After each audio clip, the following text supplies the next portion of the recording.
Chapter 1. A Stranger in New York.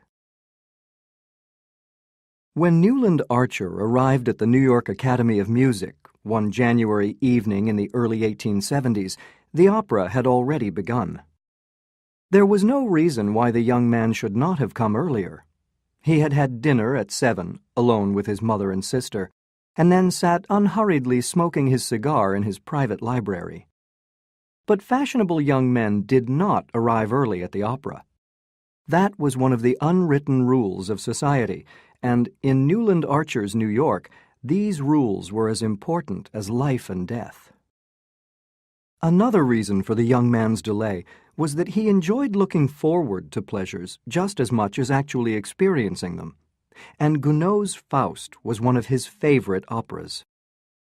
As he opened the door at the back of his box, he felt he had chosen just the right moment to arrive.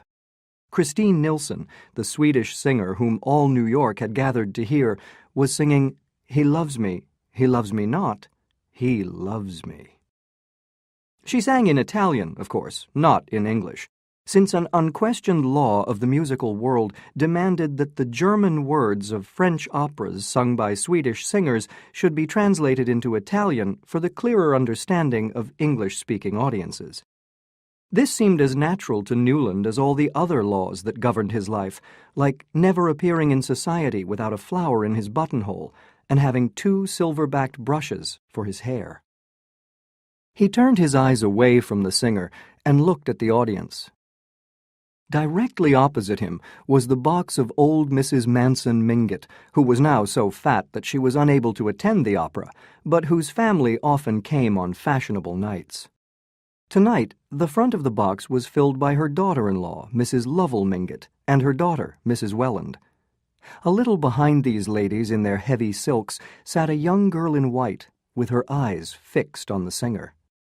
As Madame Nilsson's voice rose above the silent audience, the boxes always stopped talking during this song, a warm pink spread over the girl's face and shoulders, right down to the top of her evening dress. She dropped her eyes to the enormous bunch of white flowers on her knee and touched them gently. Newland recognized his gift to her and was pleased. "The dear girl," he thought, "she has no idea what this opera is all about." He watched her face, thinking fondly of her simple innocence. It would be his manly duty and pleasure to educate her. "We'll read all the great books together by the Italian lakes." It was only that afternoon that May Welland had let him know she cared, the word that nice New York girls used to confess their love. Already his imagination, jumping ahead of the engagement ring, the first kiss, and the wedding, showed her at his side, sharing his interests as they traveled round the ancient places of Europe together. He did not want the future Mrs. Newland Archer to remain a simple, innocent girl. He intended that, with his help, she would become a social success among the married women of his circle, confident in any situation, always able to make clever and amusing conversation. If he had looked deep within himself, as he sometimes nearly did, he would have found there the wish that his wife should have the same social experience and eagerness to please as the married lady whose company he had enjoyed for 2 quite pleasant years. How this wonderful being of fire and ice was to be created, he had never taken the time to consider.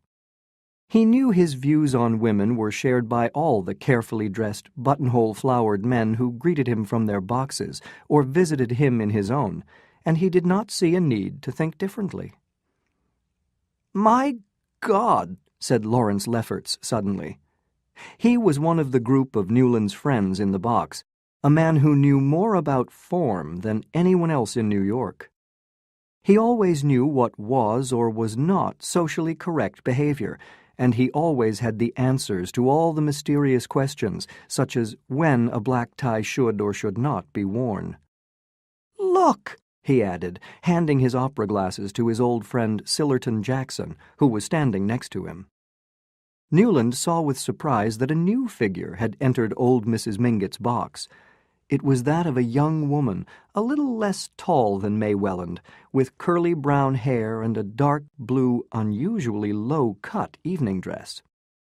Sillerton Jackson returned the opera glasses to Lawrence Lefferts, and the young men in the box waited eagerly to hear what old Mr. Jackson had to say, since he knew as much about family as Mr. Lefferts knew about form. He also knew the details of all the scandals and mysteries that had lain under New York's calm surface for the last 50 years. There was a moment's silence. Then Sillerton Jackson said simply, "I didn't think the Mingotts would have attempted that."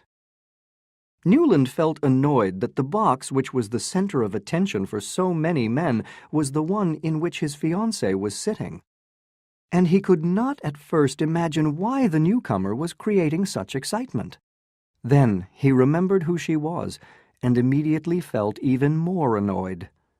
No, indeed, no one would have thought the Mingotts would have attempted that.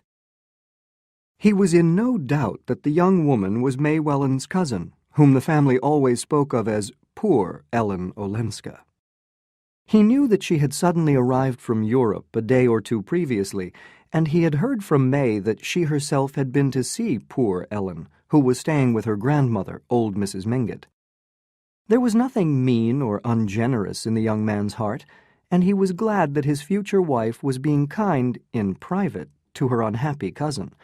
But to welcome Countess Olenska into the family circle was a very different thing from producing her in society, at the opera of all places, and in the very box with the young girl whose engagement to him, Newland Archer, was to be announced within a few weeks. Of course, he knew that old Mrs. Mingott was as socially daring as any man in New York. In spite of having no beauty or family connections, she had made an excellent marriage when quite young, and had become extremely wealthy when her husband died. Since then she had done exactly what she wanted, and made sure that all her children and grandchildren, not to mention half of New York, obeyed her orders. As he was thinking, Newland suddenly became aware of the conversation going on around him in his box. "After all," a young man was saying, "just what happened?" "Well, she left him. Nobody tries to say she didn't," someone replied. "But her husband, this Polish count," said the young man, "he's an awful man, isn't he?" "The very worst type," said Lawrence Lefferts.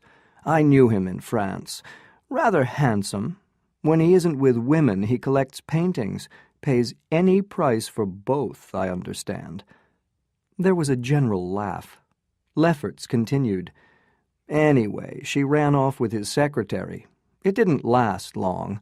I believe her uncle, Lovell Mingott, went to bring her back. She was living alone in Venice. He said she was desperately unhappy." "That's all right, but bringing her to the opera's another thing." "It's strange that they've brought Miss Welland along as well," whispered someone, with a sideways look at Newland. "Oh, she's here on grandmother's orders, no doubt," Lefferts laughed. "The old lady has doubtless demanded the whole family's support for the Countess." Suddenly, Newland felt he must be seen by his fiancée's side to inform the waiting world of his engagement to May Welland, and to help her through any difficulties caused by her cousin's situation. He left his box and hurried round to old Mrs. Mingott's. As he entered, his eyes met May's, and he saw she had immediately understood his reason for coming. People in their social circle never expressed their feelings in free and open discussion, and the fact that she and he understood each other without a word seemed to the young man to bring them closer than any explanation would have done. Her eyes said, "You see why I am here," and his answered, "I would not for the world have wanted you to stay away." "You know my niece, Countess Olenska?" Mrs. Welland asked as she shook hands with her future son-in-law. Newland greeted Ellen Olenska politely, and then sat down beside May. In a low voice he said, "I hope you've told Madame Olenska that we're engaged. I want everybody to know. I want you to announce it this evening at the ball." May's face turned pink, and she looked at him with shining eyes. "If you can persuade Mother," she said, "but why change the date we agreed for the announcement?"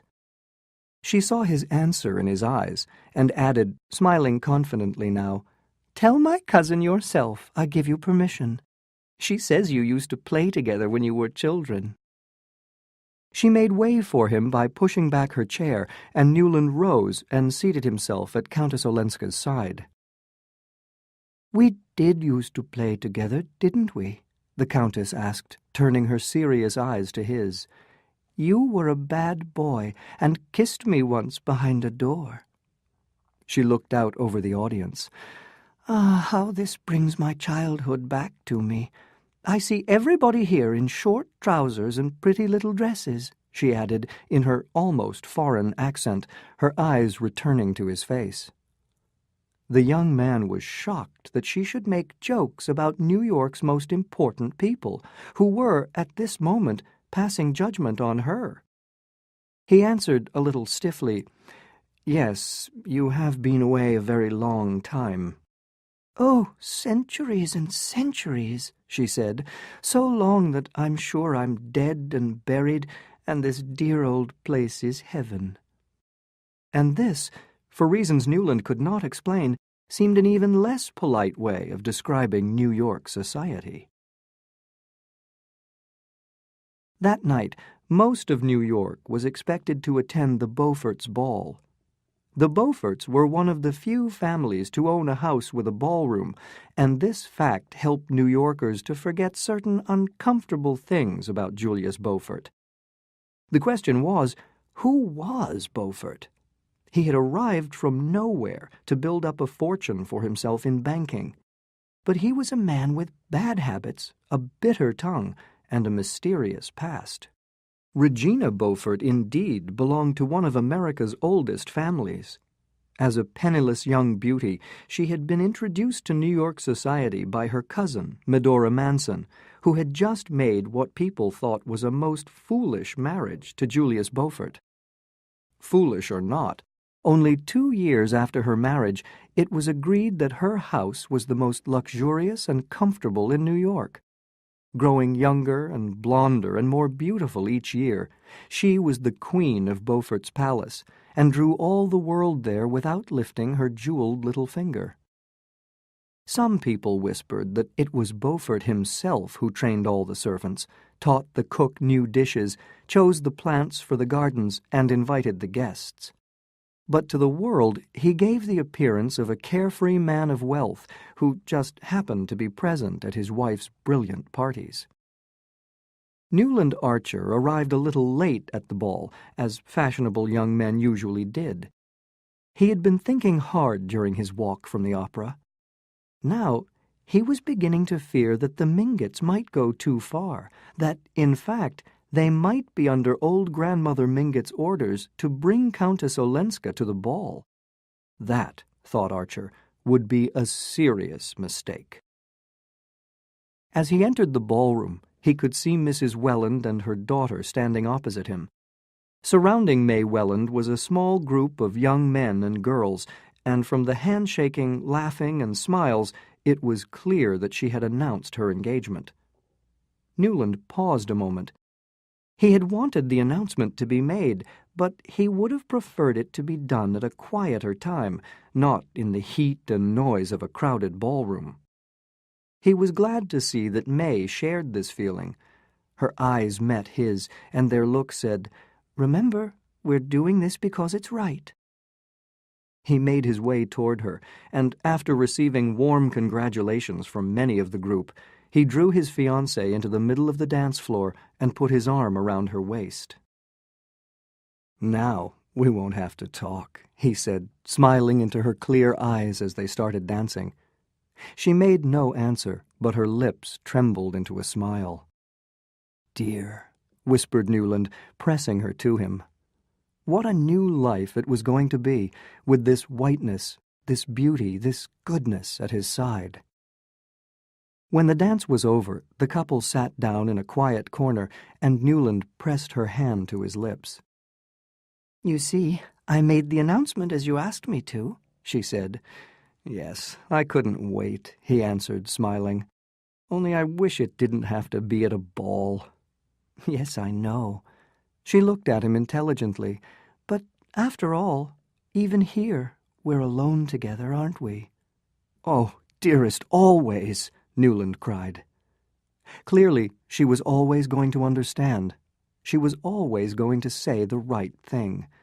He continued happily, "The worst of it is that I want to kiss you, and I can't." But looking quickly round, he could see there was no one nearby, and so he placed a kiss lightly on her lips. She sat silent, and the world lay like a sunlit valley at their feet. "Did you tell my cousin Ellen?" she asked a moment later in a dreamlike voice. He remembered that he had not wanted to speak of such things to the strange foreign woman, and had to lie. "I didn't have the chance in the end." "Ah." She looked disappointed, but continued, "You must, because I didn't either. She's been away so long that she's rather sensitive, and might feel hurt if we didn't tell her." Newland looked at her lovingly. "Dearest, of course I'll tell her." He looked anxiously towards the crowded ballroom. "But I haven't seen her yet. Has she come?" "No. At the last minute she decided her dress wasn't good enough for a ball, so she didn't come." "Oh, well," said Newland, secretly delighted. Nothing about his fiancée pleased him more than her determination not to see anything unpleasant, like the real reason for her cousin's absence. During the next day, Newland and May, with May's mother, paid their first social visits as an engaged couple. At old Mrs. Mingott's house, they discovered that Countess Olenska was out. But just as their visit came to an end, and they were preparing to leave, she returned, followed by the unexpected figure of Julius Beaufort. And in the hall, while May and her mother were putting on their coats, Newland realized that the Countess was looking at him with a questioning smile. "Of course you know already. About May and me," he said to her with a shy laugh. "I meant to tell you last night." The smile passed from Countess Olenska's eyes to her lips. She looked younger, more like the playful Ellen Mingott of his boyhood. "Of course I know, yes, and I'm so glad." She held out her hand. "Goodbye. Come and see me some day," she added, still looking at Newland. On their way home, none of them mentioned Ellen Olenska, but Newland knew Mrs. Welland was thinking, "It's a mistake for Ellen to be seen so soon after her arrival with Julius Beaufort." The young man himself was thinking, "And she ought to know that an engaged man doesn't spend his time visiting married women. But perhaps that's acceptable in the circles she's been moving in." He thanked heaven he was a New Yorker and about to marry one of his own kind.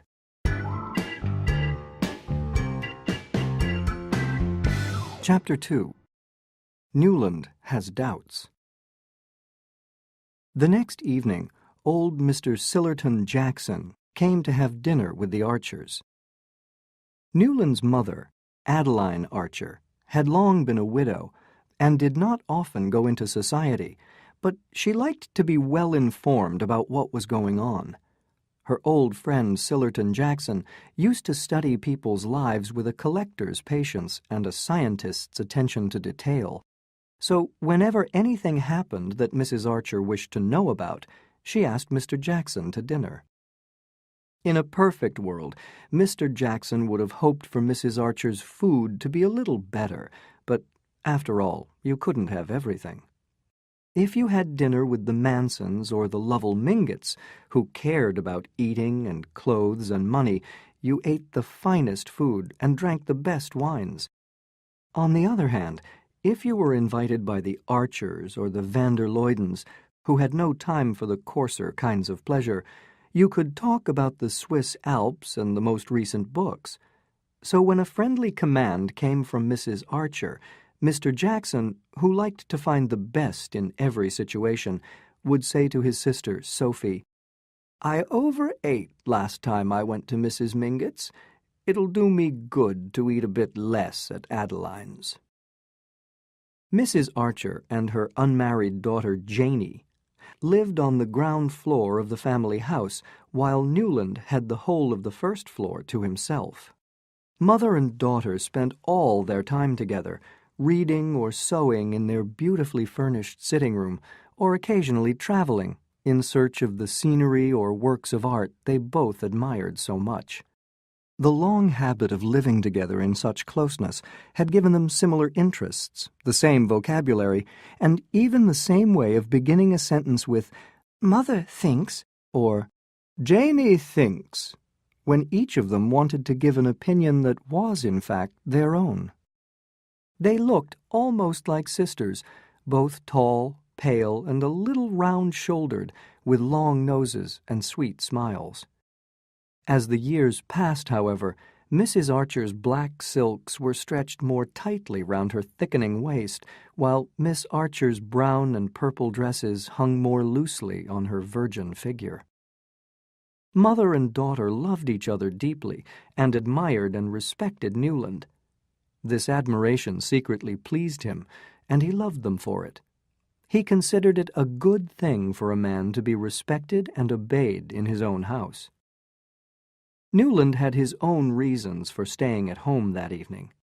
He knew old Jackson would talk about Ellen Olenska, and of course Mrs. Archer and Janey wanted to hear what he had to tell.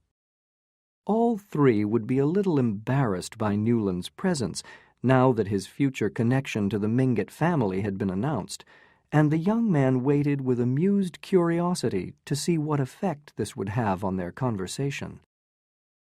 Mrs. Archer began indirectly by talking about Mrs. Struthers, a guest whom New York society had been surprised to see at the Beauforts' ball. "It's a pity she was invited," she said gently, "but Julius Beaufort insisted, I hear." "Beaufort will never understand what is and is not acceptable," said Mr. Jackson, cautiously inspecting the fish and wondering for the 1,000th time why Mrs. Archer's cook always burned it. "Oh, of course, Beaufort is not a gentleman," said Mrs. Archer, "and Mrs. Struthers is—" She looked briefly at Janey and paused. There were facts that were not suitable for an unmarried woman to know, or at least to discuss in public. "Mrs. Struthers is a woman who once lived as a—" Mr. Jackson, catching sight of Janey, whose eyes were wide with interest, stopped, then went on, "until Lemuel Struthers came along and, in the end, married her." He left a little pause before and after the words "in the end," and the pauses were full of meaning. "Oh, well, so many people behave badly nowadays. It doesn't matter," said Mrs. Archer carelessly. In fact, the ladies were not interested in Mrs. Struthers, and Mrs. Archer chose the moment to ask what she and Janey really wanted to know. "And Newland's new cousin, Countess Olenska, was she at the ball too?" Adeline Archer had been very glad to hear of her son's engagement. Young men could do such unexpected, foolish things, and some women would do anything to trap a husband. But Newland had made an excellent choice. May Welland was one of the wealthiest and most beautiful girls in New York, and from a highly respected family. Mrs. Archer felt that now she could relax, confident that her only son would live in safe and blameless domesticity for the rest of his life. However, she thought it was a little unfortunate that his engagement meant he would be related to Madame Olenska, who seemed to have forgotten, if indeed she had ever understood, the importance of following society's rules at all times. Mr. Jackson leaned back in his chair. "No, she was not at the ball," he said heavily and deliberately. "Perhaps the Beauforts don't know her," Janey suggested, looking innocent, though she knew very well that was not true. "Mrs. Beaufort may not, but Beaufort certainly does," replied Mr. Jackson. "Madame Olenska was seen walking up Fifth Avenue this afternoon with him by the whole of New York." "Oh, dear!" cried Mrs. Archer. "How could she?" Janey said, greatly daring, "I heard she had on a dark blue dress at the opera, perfectly plain and flat, like a nightdress." "Janey!" said her mother, shocked, and Janey Archer blushed. "Anyway," continued Mrs. Archer, "she showed better taste in not going to the ball." "I don't think it was a question of good taste," said Newland, wanting to annoy his mother a little. "May said Ellen intended to go, and then decided her dress wasn't good enough." Mrs. Archer smiled, pleased to learn her guess was correct. "Poor Ellen! We must remember how strangely she was brought up by Medora Manson. What can you expect of a girl who was allowed to wear black silk at her very first evening ball?" Newland suddenly became argumentative. "She's poor Ellen, certainly, because she had the bad luck to make a miserable marriage, but I don't see what she has to be ashamed of." "People do say that she—" began Mr. Jackson, and stopped, looking at Janey again. "Oh, I know," cried Newland. "They say the secretary helped her to get away from her cruel husband, who kept her more or less a prisoner. Well, what's wrong with that? Which man wouldn't offer his help in a case like that?" "I hear she intends to get a divorce," said Janey bravely. "I hope she will," cried Newland. The word divorce fell like a bomb in the calm purity of the Archer dining room. Mrs. Archer gave her son a meaningful look, and the young man, conscious of the bad taste of discussing such personal matters in front of the servants, quickly changed the subject. After dinner, as was the custom, the ladies went up to the sitting room, while Newland took his guest to the library. As Mr. Jackson sat down in a comfortable armchair and happily lit one of Newland's excellent cigars, he said, "You think the secretary just helped her to get away, my dear Newland? Well, he was still helping her a year later then, because someone met them living in Switzerland together." Newland reddened. "Living together? Well, why not? Why shouldn't she start a new life? I hate the idea that a woman of her age should bury herself alive if her husband chooses to live with other women." He turned away angrily to light his cigar. "Women ought to be free as we are," he added, too irritated to realize the full meaning of his discovery. Mr. Sillerton Jackson stretched his feet closer to the fire and whistled in amusement. "Really, Newland?" he said with a smile. "Well, it seems Count Olenski shares your view, because I don't think he's lifted a finger to get his wife back." That evening, after Mr. Jackson's departure, Newland sat at his desk in the library, looking at the large photograph of May Welland which she had given him. With a new sense of fear, he looked at the serious eyes and smiling innocent mouth of the young creature who would soon be his responsibility. She was the terrifying product of the society he belonged to and believed in, a young girl who knew nothing and expected everything. Suddenly, she seemed like a stranger, and he began to realize that marriage was not the safe harbor he had been taught to expect, but a voyage into unexplored seas. The arrival of the Countess Olenska had disturbed him and made him unsure of what was right for the first time in his well-ordered life. Naturally, he would be a far kinder and more sensitive husband to May than Count Olenski had been to Ellen. But clearly, things could still go wrong in his marriage to May. What could he and she really know of each other, since it was his duty to hide his past from her, and her duty, as a marriageable girl, to have no past to hide? What if they should tire of each other or annoy each other? He thought about his friends' marriages and saw none that offered the loving friendship which he had been hoping for with May. He was sincerely in love, and he knew that doubts were common in young men who were going to be married. He blamed Countess Olenska. Here he was, recently engaged, a moment for pure thoughts and cloudless hopes, and involved in a scandal which could bring all the kinds of problem he would much rather avoid. A few days later, the scandal worsened. The Lovell Mingotts, led by old Mrs. Manson Mingott, had sent out cards inviting a number of guests to a dinner. The invitations were headed with the words, "To meet the Countess Olenska." 48 hours later, the unbelievable had happened. Everyone, except the Beauforts and Sillerton Jackson, had refused the Mingotts' invitation. It was clear that New York society had decided not to meet the Countess Olenska. When Newland heard of this, he was extremely angry, and persuaded his mother to ask her influential cousin, Louisa van der Luyden, for her support. The New York of Newland Archer's day was broadly made up of three groups of people. At the bottom were the respectable, ordinary families like the Leffertses or the Jacksons. Above them were the wealthy people of good family like the Mingotts and the Archers.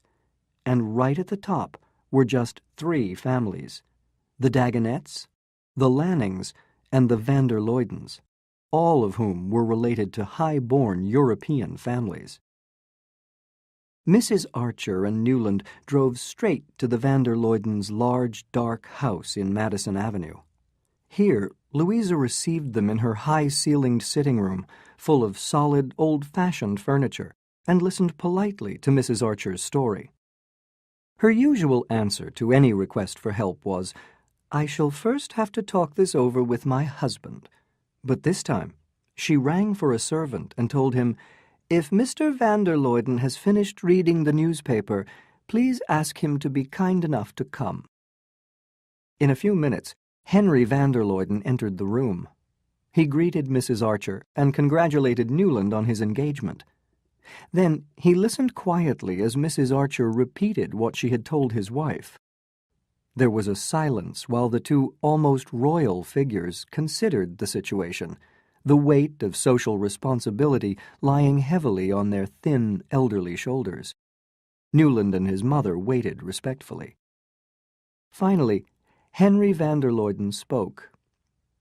"As long as a member of a well-known family is supported by that family, their decision should be considered final. I had no idea that people were starting to behave so badly." He looked at his wife, who bent her head in agreement. "Newland, you may be aware that Louisa's English cousin, the Duke of St. Austrey, is coming to stay with us for a few days. We are inviting a few friends to dinner here to meet him, and I am sure Louisa will be as glad as I am if Countess Olenska will let us include her among our guests." "Thank you so much, Henry," Mrs. Archer began. "There is nothing to thank me for, dear Adeline. This kind of thing must not happen in New York, and shall not, as long as I can prevent it." And he guided his guests towards the door. 2 hours later, everyone knew that the most respected couple in New York had invited Madame Olenska to dinner the following week to meet their relation, the Duke of St. Austrey. It was generally agreed in New York that Countess Olenska had lost her looks. She had been a brilliantly pretty child who was adopted by her aunt, Medora Manson, after both her parents died young. Poor Medora married 3 unsuitable husbands, one after the other, and was widowed 3 times. However, she brought up Ellen as well as she could. They traveled constantly, and it was while traveling in Europe that Ellen met and married Count Olenski. When the marriage ended in disaster, she had returned to her relations in New York to rest and to forget. When Newland saw her enter the van der Luydens' dining room on the evening of the dinner, he disagreed at once with the general opinion of her appearance. She was paler and thinner than when she was younger, but there was a mysterious beauty about her, a sureness in the way she carried her head, an unspoken experience of suffering that lay behind those intelligent eyes. She was the youngest woman present, but the smooth, soft faces of the older women seemed almost childlike compared with hers. It frightened Newland to think what had happened to her to give her eyes like that. When the men joined the ladies after dinner, the Duke went straight up to the Countess, and they talked together like old friends. It was clear she had met him on her travels in Europe. At the end of their conversation, instead of waiting for another gentleman to come and talk to her, which was the custom in New York, she got up and came to sit beside Newland.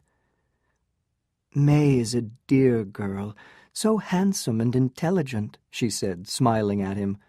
"Are you very much in love with her?"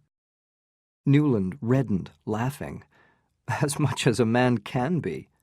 "How delightful! And you discovered each other yourselves? It wasn't arranged for you in any way?"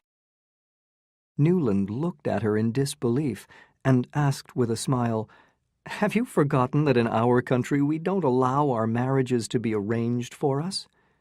She blushed, and at once he was sorry for his careless remark. "Yes, I'd forgotten. You must forgive me if I sometimes make these mistakes. Things were so different, so bad where I've come from." She looked down, and he saw that her lips trembled. "I'm so sorry," he said quickly, "but you are among friends here, you know." "Yes, I know.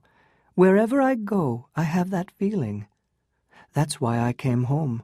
I want to forget everything in my recent past, to become a complete American again, like the Mingotts and the Wellens.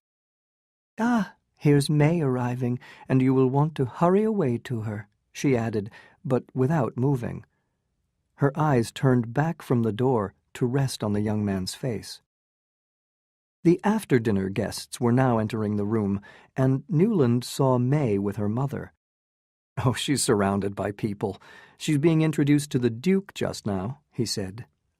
"Then stay with me a little longer," Madame Olenska said in a low voice, just touching his knee with her finger.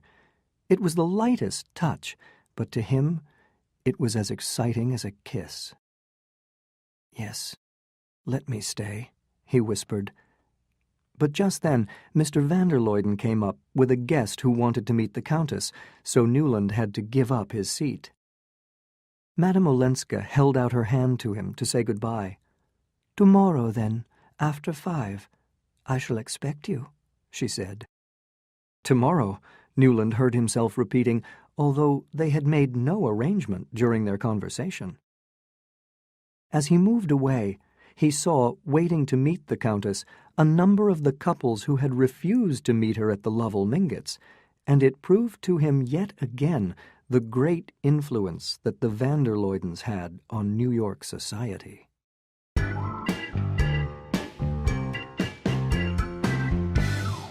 Chapter 3. The Countess Causes Trouble. The Countess had said after 5, and at 5:30 the next day, Newland was ringing the bell of her house in West 23rd Street. She had rented it from her Aunt Medora, who was traveling again, but it was a strange area to live in, a narrow street of poor-looking houses which needed painting, a street inhabited by dressmakers and writers. The Count must have robbed her of her fortune as well as her dreams, Newland thought as he looked around him. The young man had not had an enjoyable day. He had lunched at the Wellens, hoping for some time alone with May. He wanted to tell her how beautiful she had looked the night before, and to beg her to bring forward the date of their marriage, which was planned for next autumn. But when he mentioned the idea at lunch, Mrs. Welland had just shaken her head at him in hurt surprise, saying, "May needs 12 sets of everything, and every piece must be sewn by hand." Then he had been forced to go with the ladies on their afternoon of social visits, calling on several families in turn to announce the engagement. As he left the Wellands' house, May's mother called after him, "Tomorrow we'll do the Chiverses and the Dallases." And to his horror, Newland realized her plan was to visit the friends of both families in alphabetical order, and that they were only in the first quarter of the alphabet. He knew he would not enjoy the next few months. He had meant to tell May of the Countess's request, or command rather, that he should call on her that afternoon, but in the short time they had been alone, he had had more urgent things to say to May, and the moment for telling her had passed. The door was opened by a dark-haired servant girl who did not speak English. She showed him into a sitting room and disappeared. Newland looked around curiously. The room was unlike any he had known. There were a few pieces of fine old furniture, some Italian-looking pictures, and just 2 roses in a tall, thin vase, perfectly positioned. The room had its own special atmosphere which seemed to wrap around him. Even the smell was different, suggesting exotic places like Samarkand in Central Asia. "How will May furnish our house?" he thought. "Probably in the same purple and yellow as at her parents'. At least I'll be able to arrange my library as I like."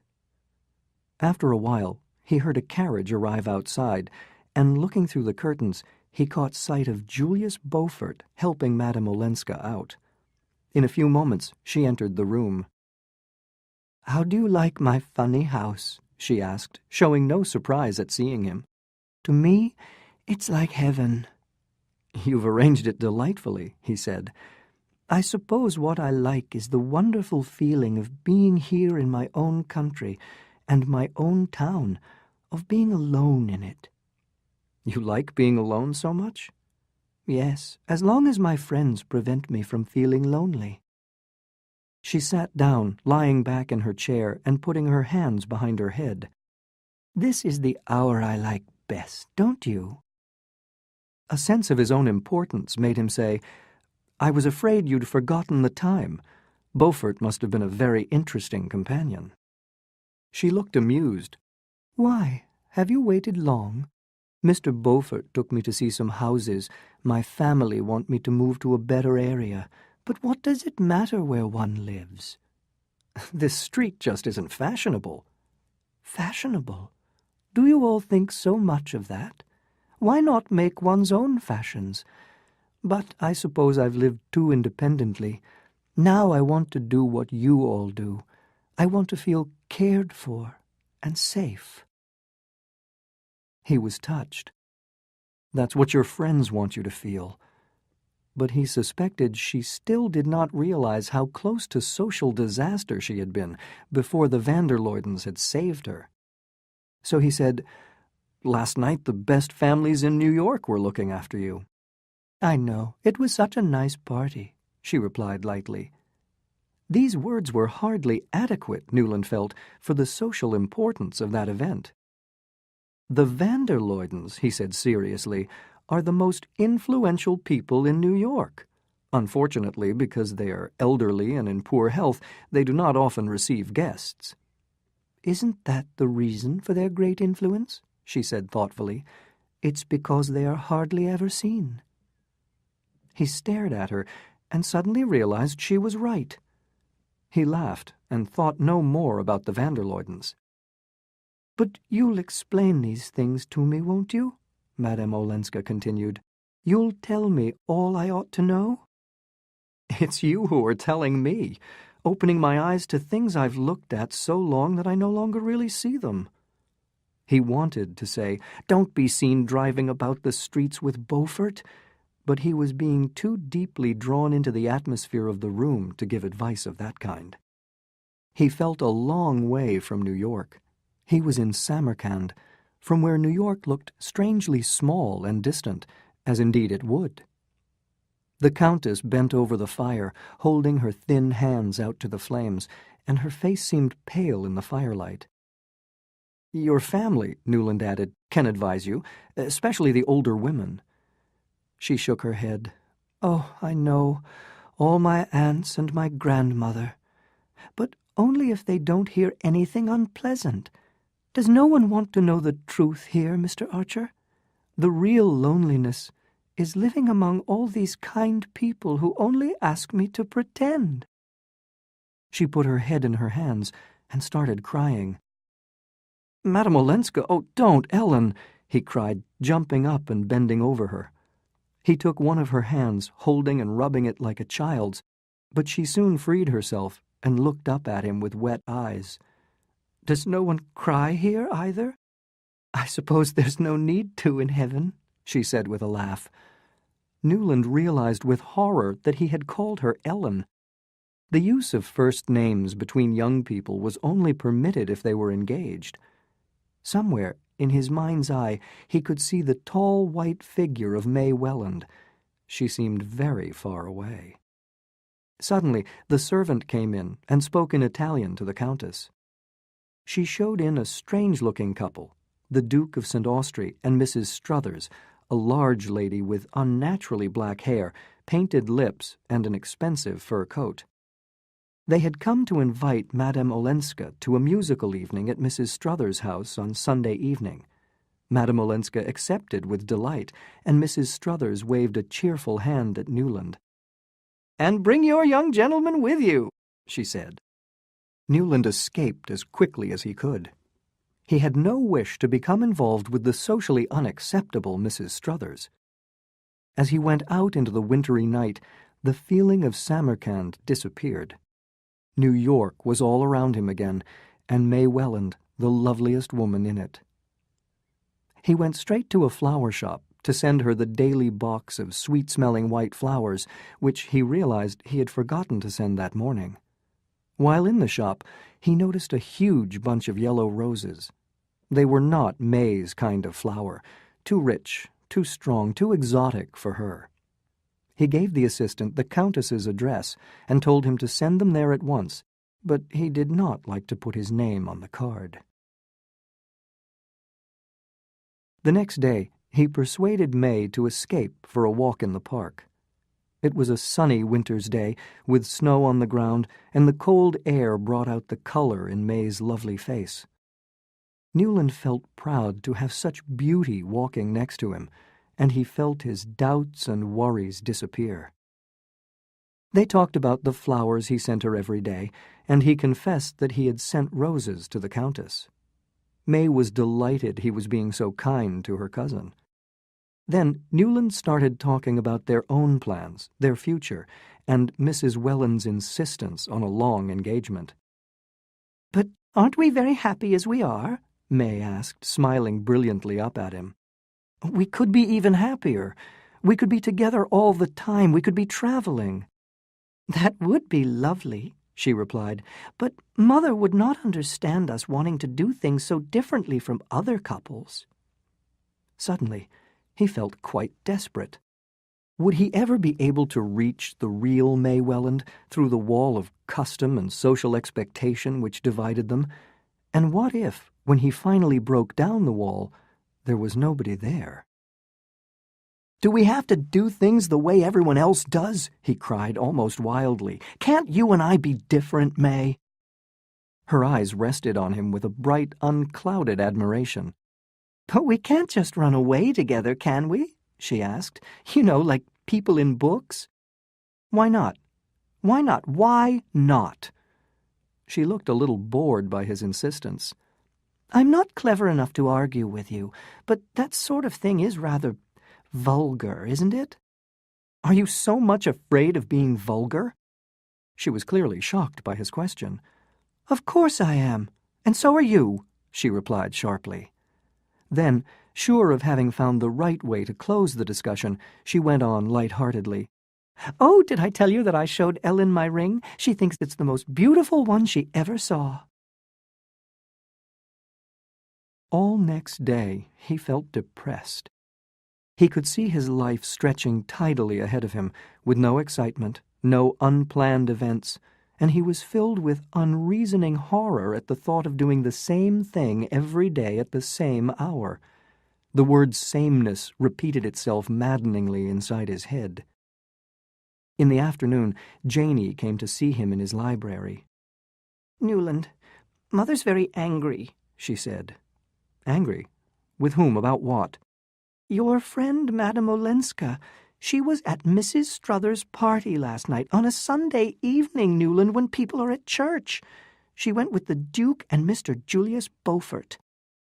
When he heard the last name, a senseless anger took hold of Newland, but he controlled himself and just laughed. "Well, what of it? I knew she meant to go." Janey went pale. "You knew she meant to go, and you didn't try to stop her, to warn her?" "Stop her? Warn her?" He laughed again. "I'm not engaged to the Countess Olenska." The words sounded strange in his ears. "Well, I think you'd better come down and speak to Mother." In the sitting room, Mrs. Archer was looking very anxious. "I'm so worried the Vanderloydens will be offended," she said. "Why should they be offended?" Newland asked. "Because she went to the house of that vulgar woman." "Well, Mrs. Struthers may be vulgar," said Newland, "but she has good music and amuses people on Sunday evenings when the whole of New York is dying of boredom." "Good music? All I know is there was a woman who got up on a table and sang the things they sing at the places you go to in Paris. There was smoking and champagne." "Well, that kind of thing happens in other places, and the world still goes on." At this moment in the argument, the servant came to the door and announced, "Mr. Henry Vanderloyden." A visit from this gentleman was such an unusual event that both ladies looked quite frightened, but Newland remained calm. "Come in, sir," he said, going forward to greet his relation. "We were just talking about you and the Countess Olenska." Mrs. Archer went pale and put a hand to her heart. "Ah, a delightful woman," replied Mr. Vanderloyden. "I have just been to see her. The Duke told me to go and see how cleverly she's arranged her sitting-room, and it's true, quite remarkable. I would take Louisa to see the Countess if the area were less unpleasant." There was dead silence. Mr. Vanderloyden continued, "The fact is, between ourselves, I wanted to give her a friendly warning about allowing the Duke or anyone else to carry her off to parties with him." "Has the Duke been carrying her off to parties?" asked Mrs. Archer innocently. "I'm afraid so, dear Adeline, but Madame Olenska was very grateful for my few words of guidance."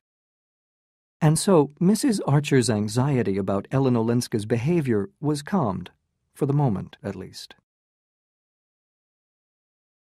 2 weeks later, Newland was sitting doing nothing in the offices of Letterblair, Lamson & Lowe, the firm of lawyers whom he worked for, when he was called to the private office of the head of the firm, Mr. Letterblair. The old man was clearly a little worried. It appeared that the Countess Olenska wished to get a divorce from her husband. Her family, especially old Mrs. Manson Mingott, wanted to avoid the scandal this would cause. They had sent a number of papers to Mr. Letterblair asking that Newland Archer, as a future member of the family, should take on the case. They wanted Newland, on behalf of the Letterblair firm, to advise the Countess against divorce. Newland was at first unwilling to get involved in the Countess's private life, but once he had read the papers, which included letters from her husband, he was so horrified by her suffering at the hands of the Count that he agreed to take on the case. He was determined to give her his support no matter what she decided to do. So he made an appointment with her at her house in order to discuss the case.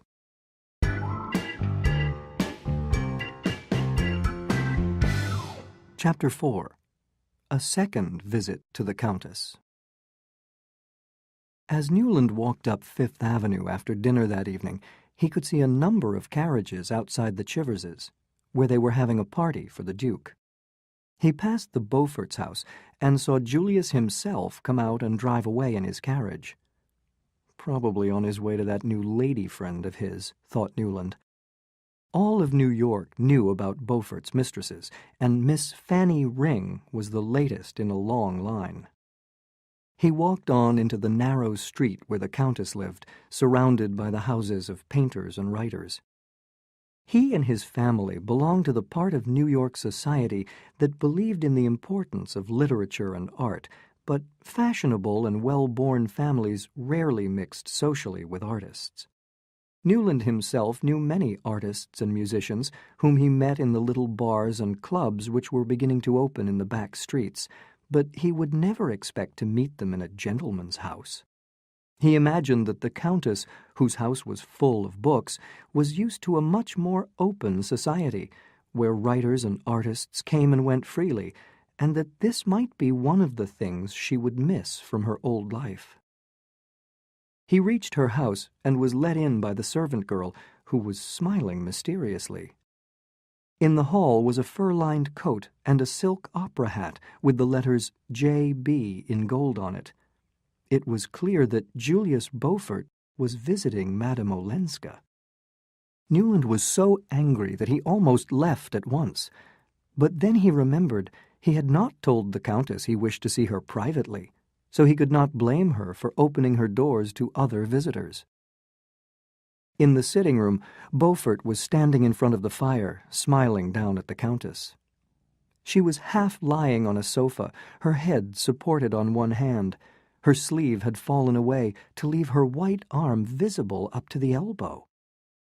Instead of the usual close-fitting, all-covering silk dress which New York ladies wore when receiving evening visitors, she was wearing a long dress of soft red material, with black fur around the neck and down the front. The effect was certainly pleasing. "Well, well, 3 whole days at Skuytercliff," Beaufort was saying in his loud voice as Newland entered. Skuytercliff was the Vanderloydens' country house, just outside New York, and it seemed the Countess was invited there. "It's a pity you'll miss the musical evening I've planned for you on Sunday." She held out her hand to greet Newland as she replied to Beaufort. "Ah, that does tempt me. Except for the other evening at Mrs. Struthers', I've not met a single artist since I've been here." "I know 1 or 2 painters, very nice people, who I could bring to see you if you'd allow me," said Newland daringly. "Painters in New York?" asked Beaufort with a laugh. He gave the impression there were none, since he did not buy their pictures. And Madame Olenska said to Newland, "That would be delightful, but I was thinking of singers, actors, musicians. My husband's house was always full of them."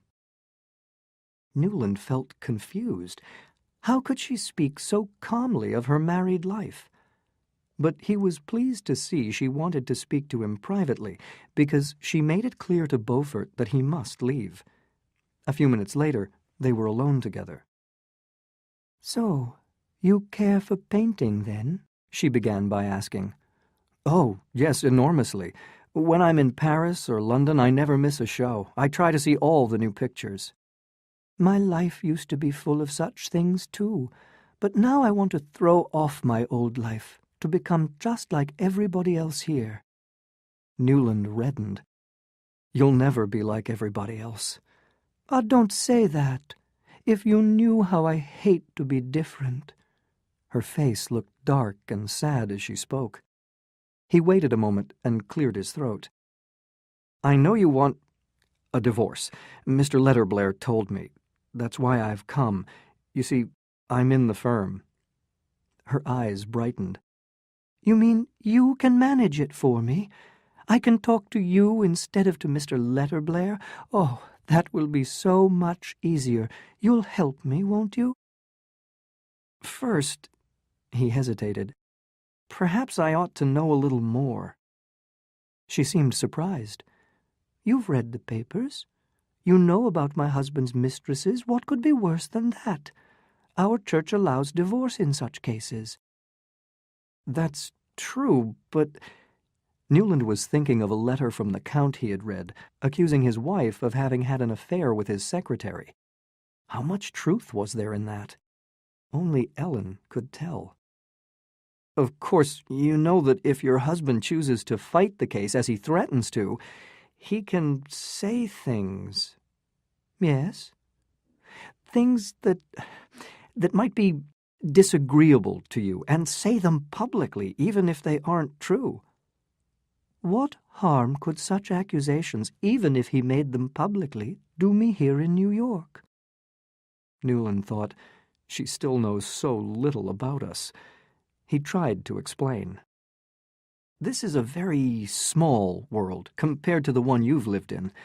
Our ideas about marriage and divorce are particularly old-fashioned, especially if the woman has put herself, by some unusual behavior, in a position where offensive accusations can be made against her."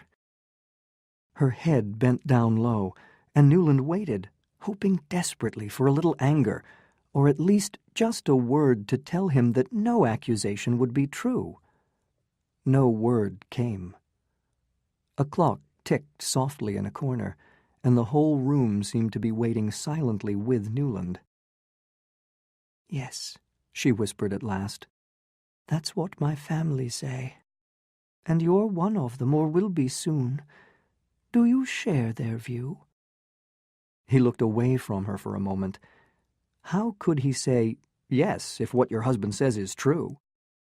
Instead, he said gently, "Is a divorce really worth it when there's the possibility, the certainty, of a lot of unpleasantness?" "But my freedom, isn't that worth it?" "It's my business, you know, to help you see these things as the people who are fondest of you see them." He was filling the silence with meaningless talk. He could do nothing else, since she would not or could not say the one word that would have cleared the air and told him the truth. Suddenly she stood up. "Very well.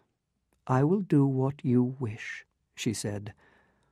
The blood rushed to his face, and he caught her hands in his. I do want to help you," he said. "You do help me.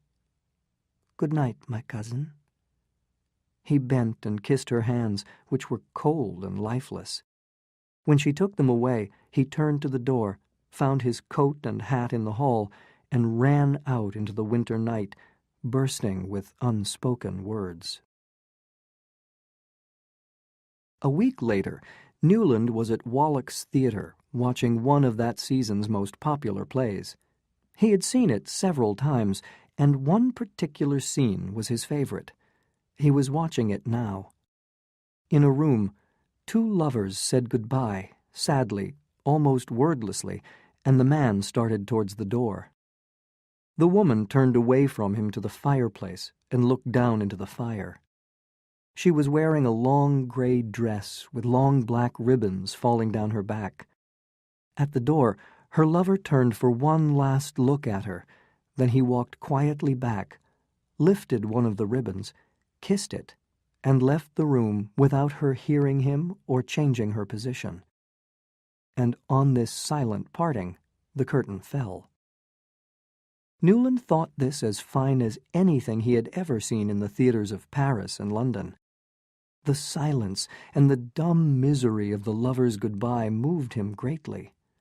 And it reminded him, he could not have said why, of his goodbye to Madame Olenska after their conversation a week earlier. When he had left her, he had the feeling that Count Olenski's accusation was almost certainly true. Ellen was young, she was frightened, she was desperate. What more natural than that she should be grateful to her rescuer? The pity was that, in the law's eyes and the world's, one affair with the secretary made her as wicked as her husband with his many mistresses. And Newland had explained to her that simple, kind-hearted New York was exactly the place where she could least hope for understanding. Having to make these facts plain to her and watching her miserable acceptance of them had been extremely painful to him. He was glad that he alone knew her secret, which would have horribly embarrassed her relations. And when he told her family she had decided not to ask for a divorce, they were all very grateful to him for sparing them so much unpleasantness. These thoughts reminded him so strongly of his last talk with Madame Olenska that, as the curtain fell on the lovers' parting, his eyes filled with tears, and he stood up to leave the theater. In doing so, he saw Madame Olenska in a box with the Beauforts and some other people.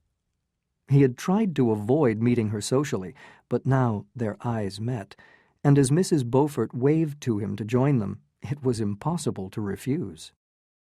He greeted the Beauforts, but soon found himself sitting beside the Countess. She turned and spoke to him in a low voice. "Do you think," she asked, looking towards the stage, "the lover will send her a bunch of yellow roses tomorrow morning?"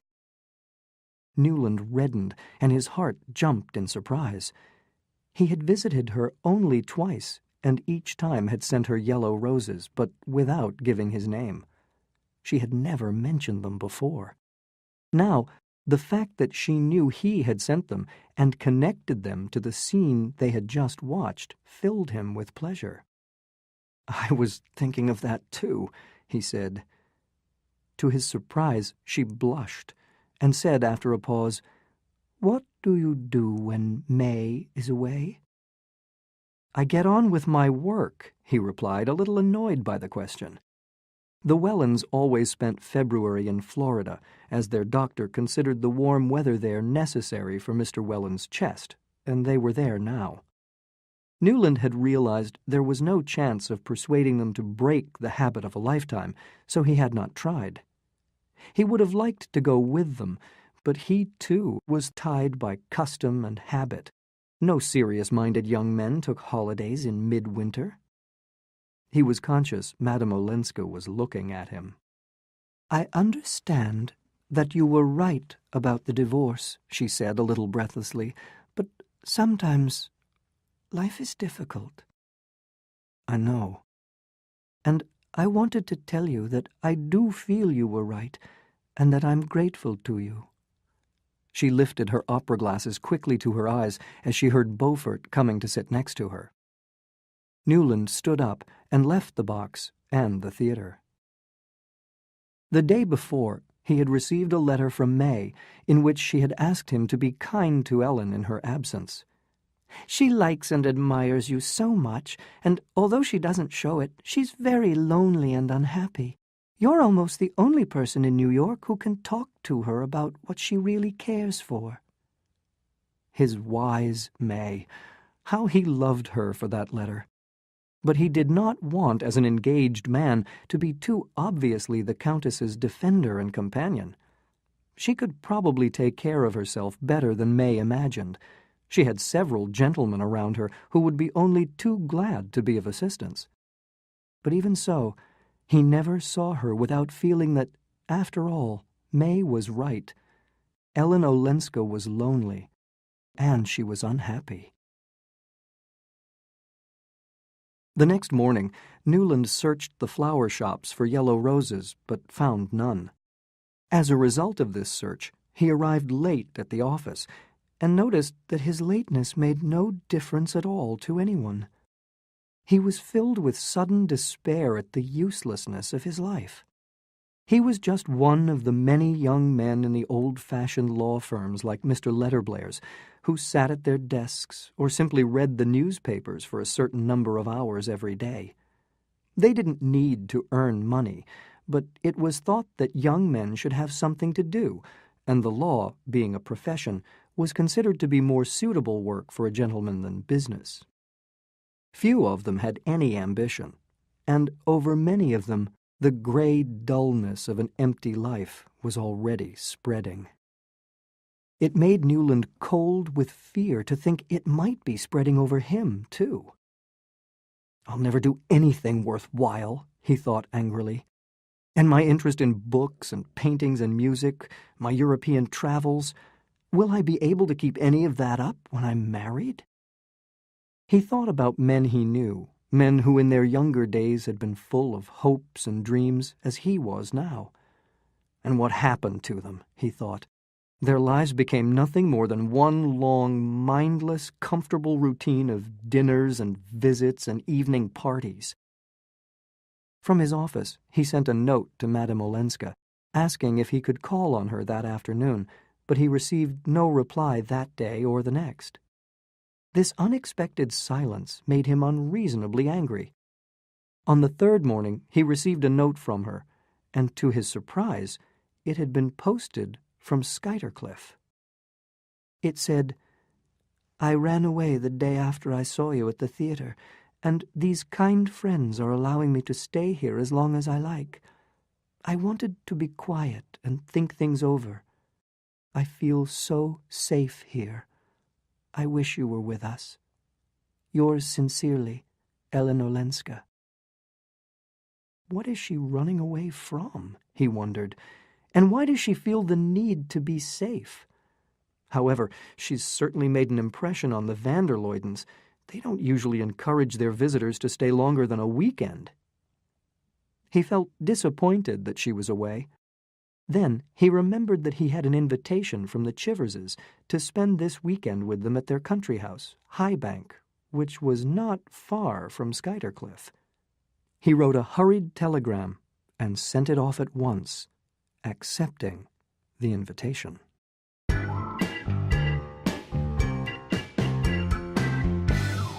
Chapter 5. May Surprises Newland. At High Bank, Newland was a dutiful guest until lunch on Sunday, when he borrowed a carriage and drove over to Skuytercliff. The van der Luydens' large country house never looked particularly welcoming, and now, in the depths of winter, it looked even less so. The servant who opened the door explained that Mrs. van der Luyden and the Countess were at church. Newland said he would walk to the church to meet the ladies. And as he walked along the path, he was delighted to see a figure in a red coat coming towards him. He hurried forward, and Madame Olenska stopped short with a smile of welcome. "Ah, you've come," she said, giving him her hand. "Mrs. van der Luyden has gone on to visit some friends, so I'm alone." The red coat made her look brilliantly pretty, like the Ellen of the old days. He replied, "I came to see what you were running away from." Her smile disappeared, but she answered, "You'll see soon." She added more cheerfully, "What does it matter now that you're here to protect me?" The blood rose to his face, and he caught the sleeve of her coat. "Ellen, what is it? You must tell me." "Oh, let's run a race first. My feet are freezing." And she ran away from him, her red coat bright against the snow. Newland started after her, and they met, laughing, under a tree. She looked up at him and smiled. "I knew you'd come." "That shows you wanted me to," he replied, his heart beating wildly with delight. They walked along together. The ground seemed to sing under their feet, and there was a mysterious brightness in the air. "May asked you to take care of me," she said after a while. "I didn't need any asking." "Ah, what a poor, helpless, defenseless thing you must all think I am. But women here seem not to feel the need." He lowered his voice to ask, "What sort of need?" "Ah, don't ask me. I don't speak your language." He stood still on the path, looking down at her.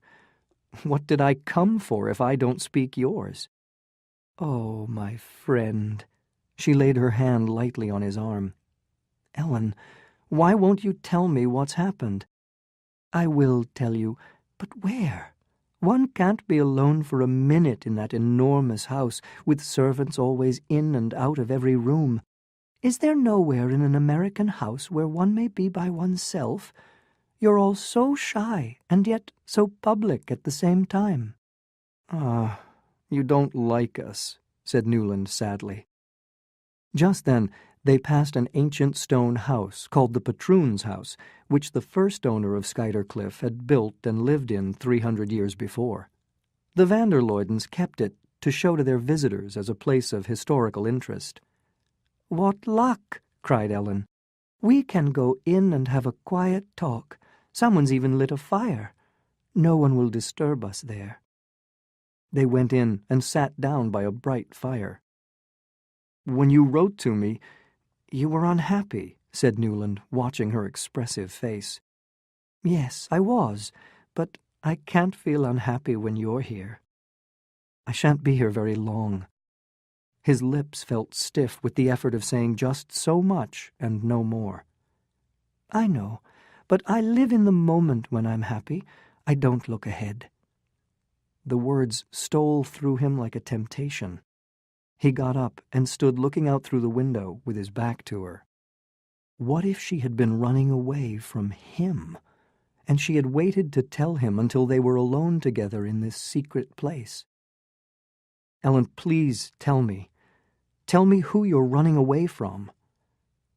For a long moment she was silent, and in that moment Newland imagined her, almost heard her, stealing up behind him to throw her light arms around his neck. But while he waited, his whole mind and body ready for that wonderful thing to happen, he saw a heavily coated man walking along the path to the house. The man was Julius Beaufort.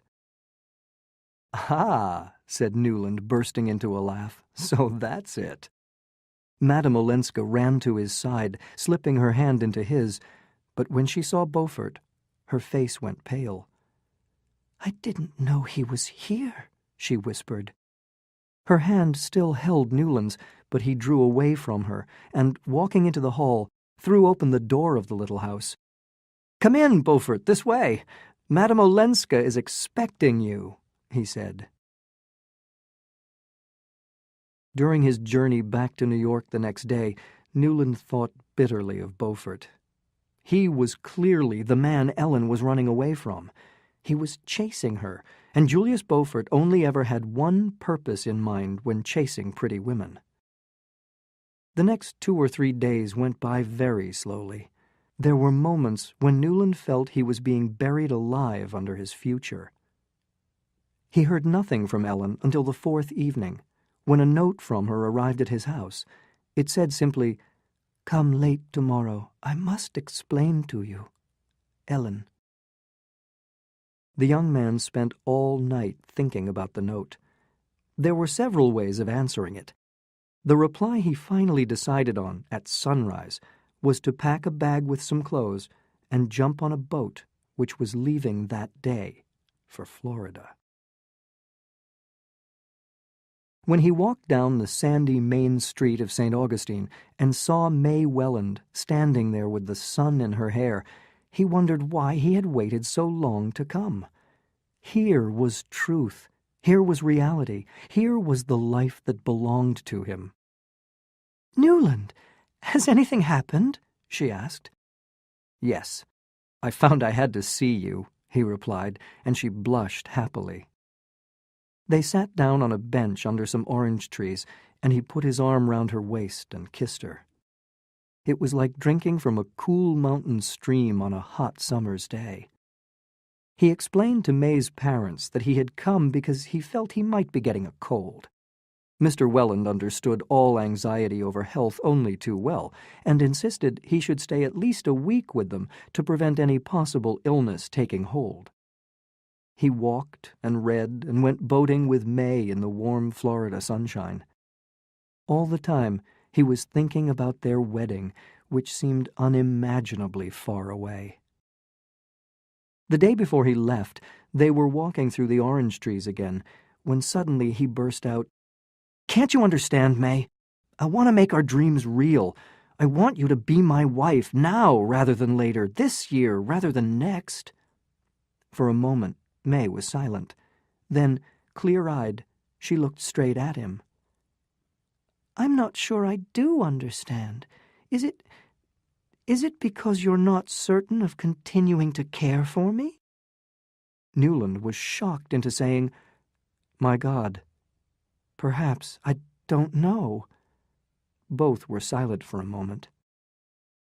"If that is it, then is there someone else? Let us talk honestly, Newland.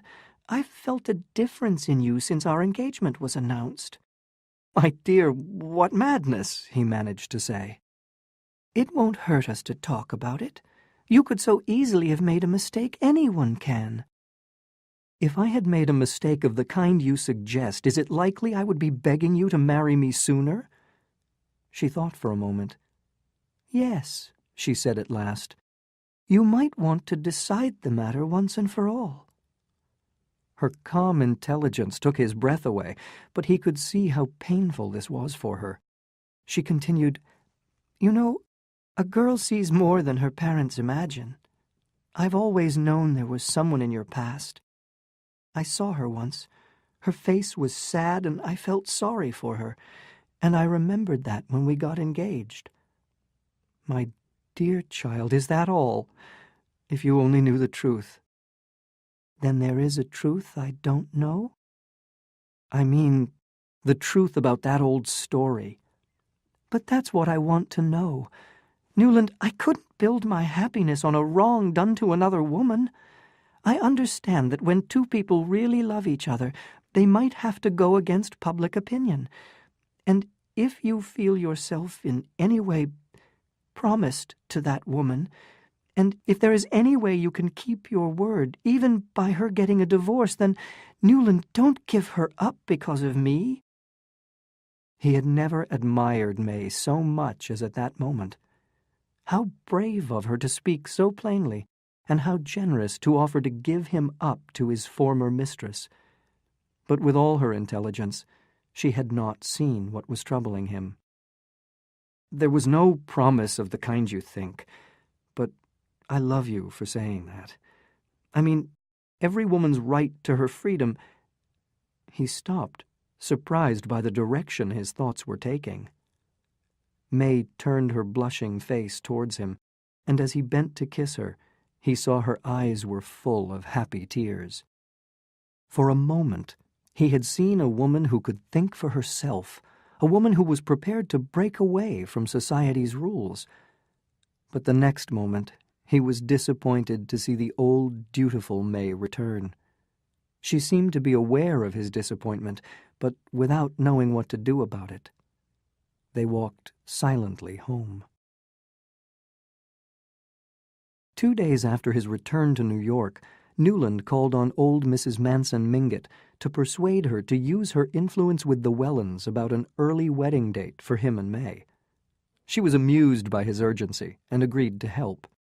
The Countess, who was visiting her grandmother, was also there and listened thoughtfully to this conversation. Newland had a few minutes alone with her when she walked with him to the front door. "When can I see you?" he asked in a low voice. "Whenever you like, but it must be soon if you want to see the little house again. I'm moving next week." For a moment, he was back again in the exotic atmosphere of her sitting room. "Tomorrow evening?" he asked. "Tomorrow, yes, but come early. I'm going out later." It was only 8:30 when he arrived at her house. In the sitting room, he found Medora Manson, Ellen's aunt, who had just arrived back from a long trip to Cuba. She greeted him, and while they waited for Ellen to join them, told him she had a letter from the Count to give to her niece.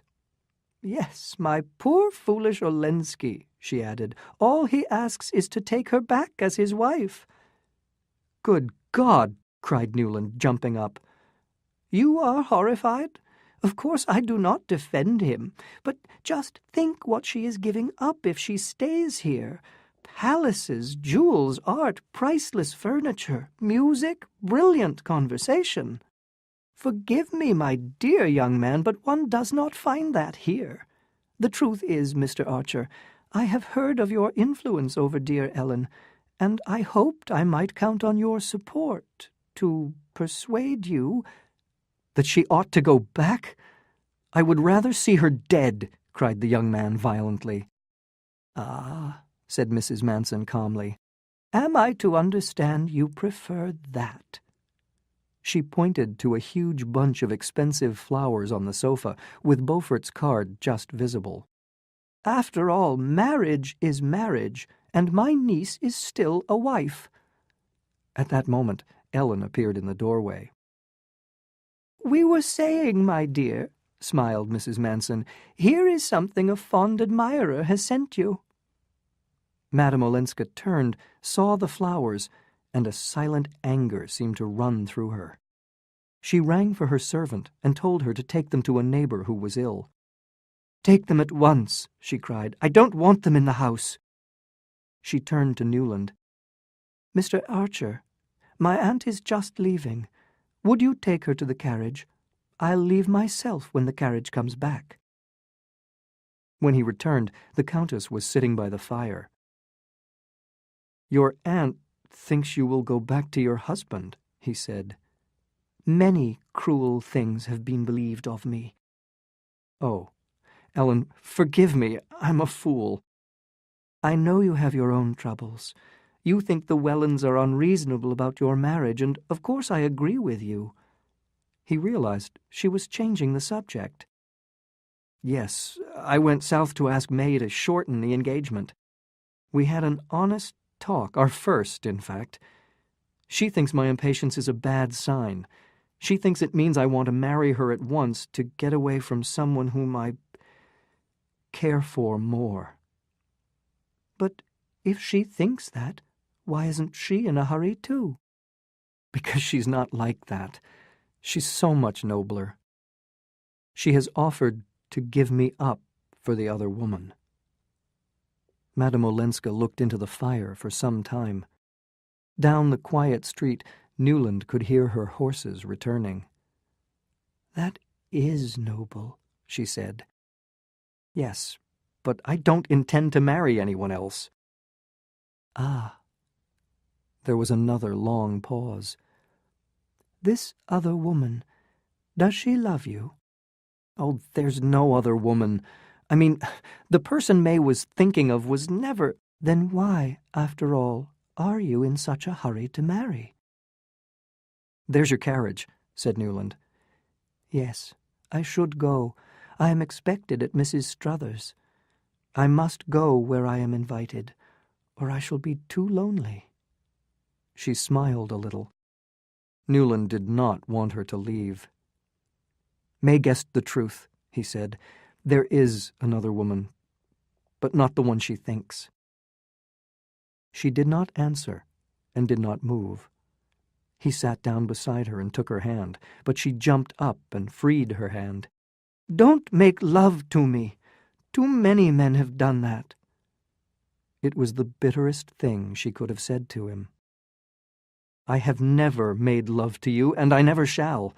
But you are the woman I would have married if it had been possible." "But it's you who've made it impossible," she cried. He stared at her, his mind full of darkness in which there was a single point of blinding light. "I've made it impossible. You... Her lips were trembling. "You made me give up the idea of divorce, to spare my family the publicity, the scandal. And because my family was going to become your family, I did what you told me.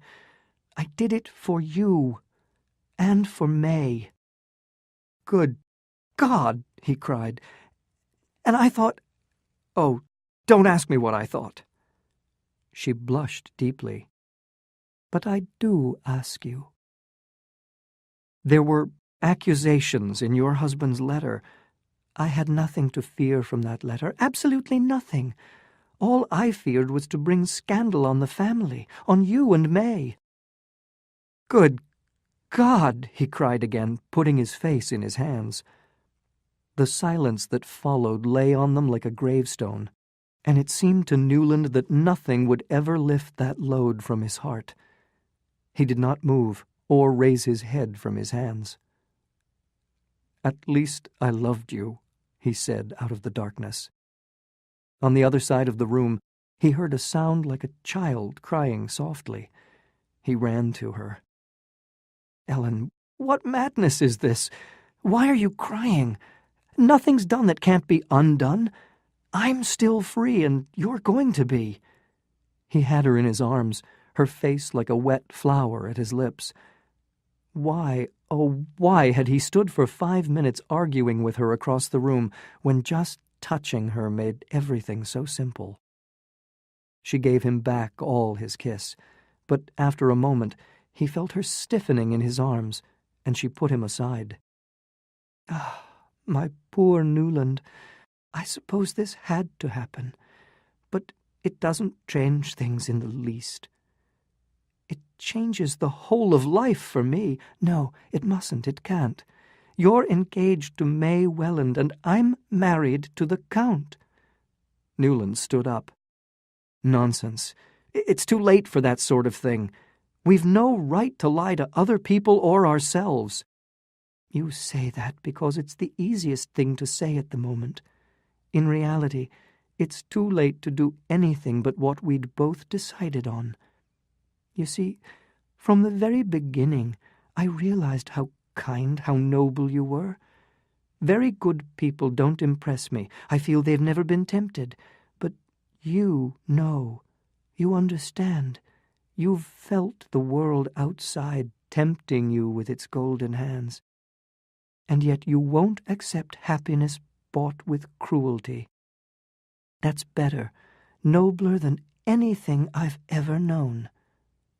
She spoke quietly, without tears, and each word burnt its way into Newland's heart.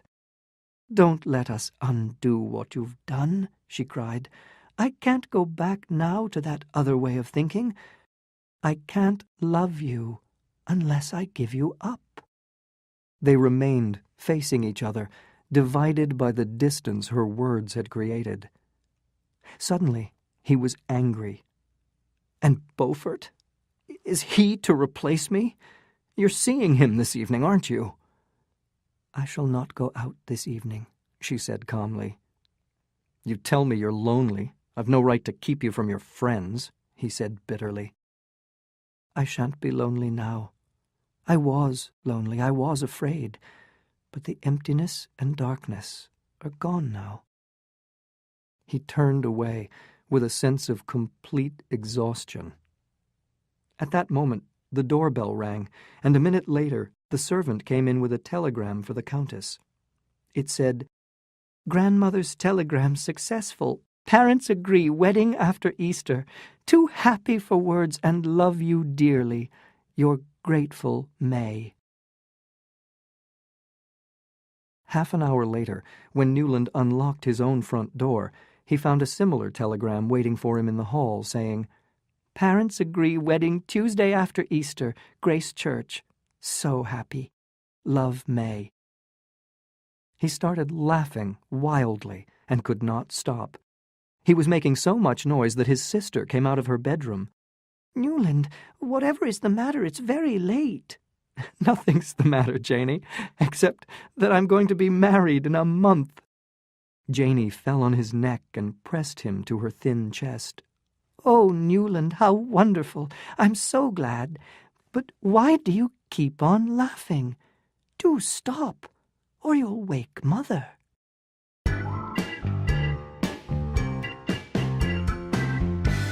Chapter 6.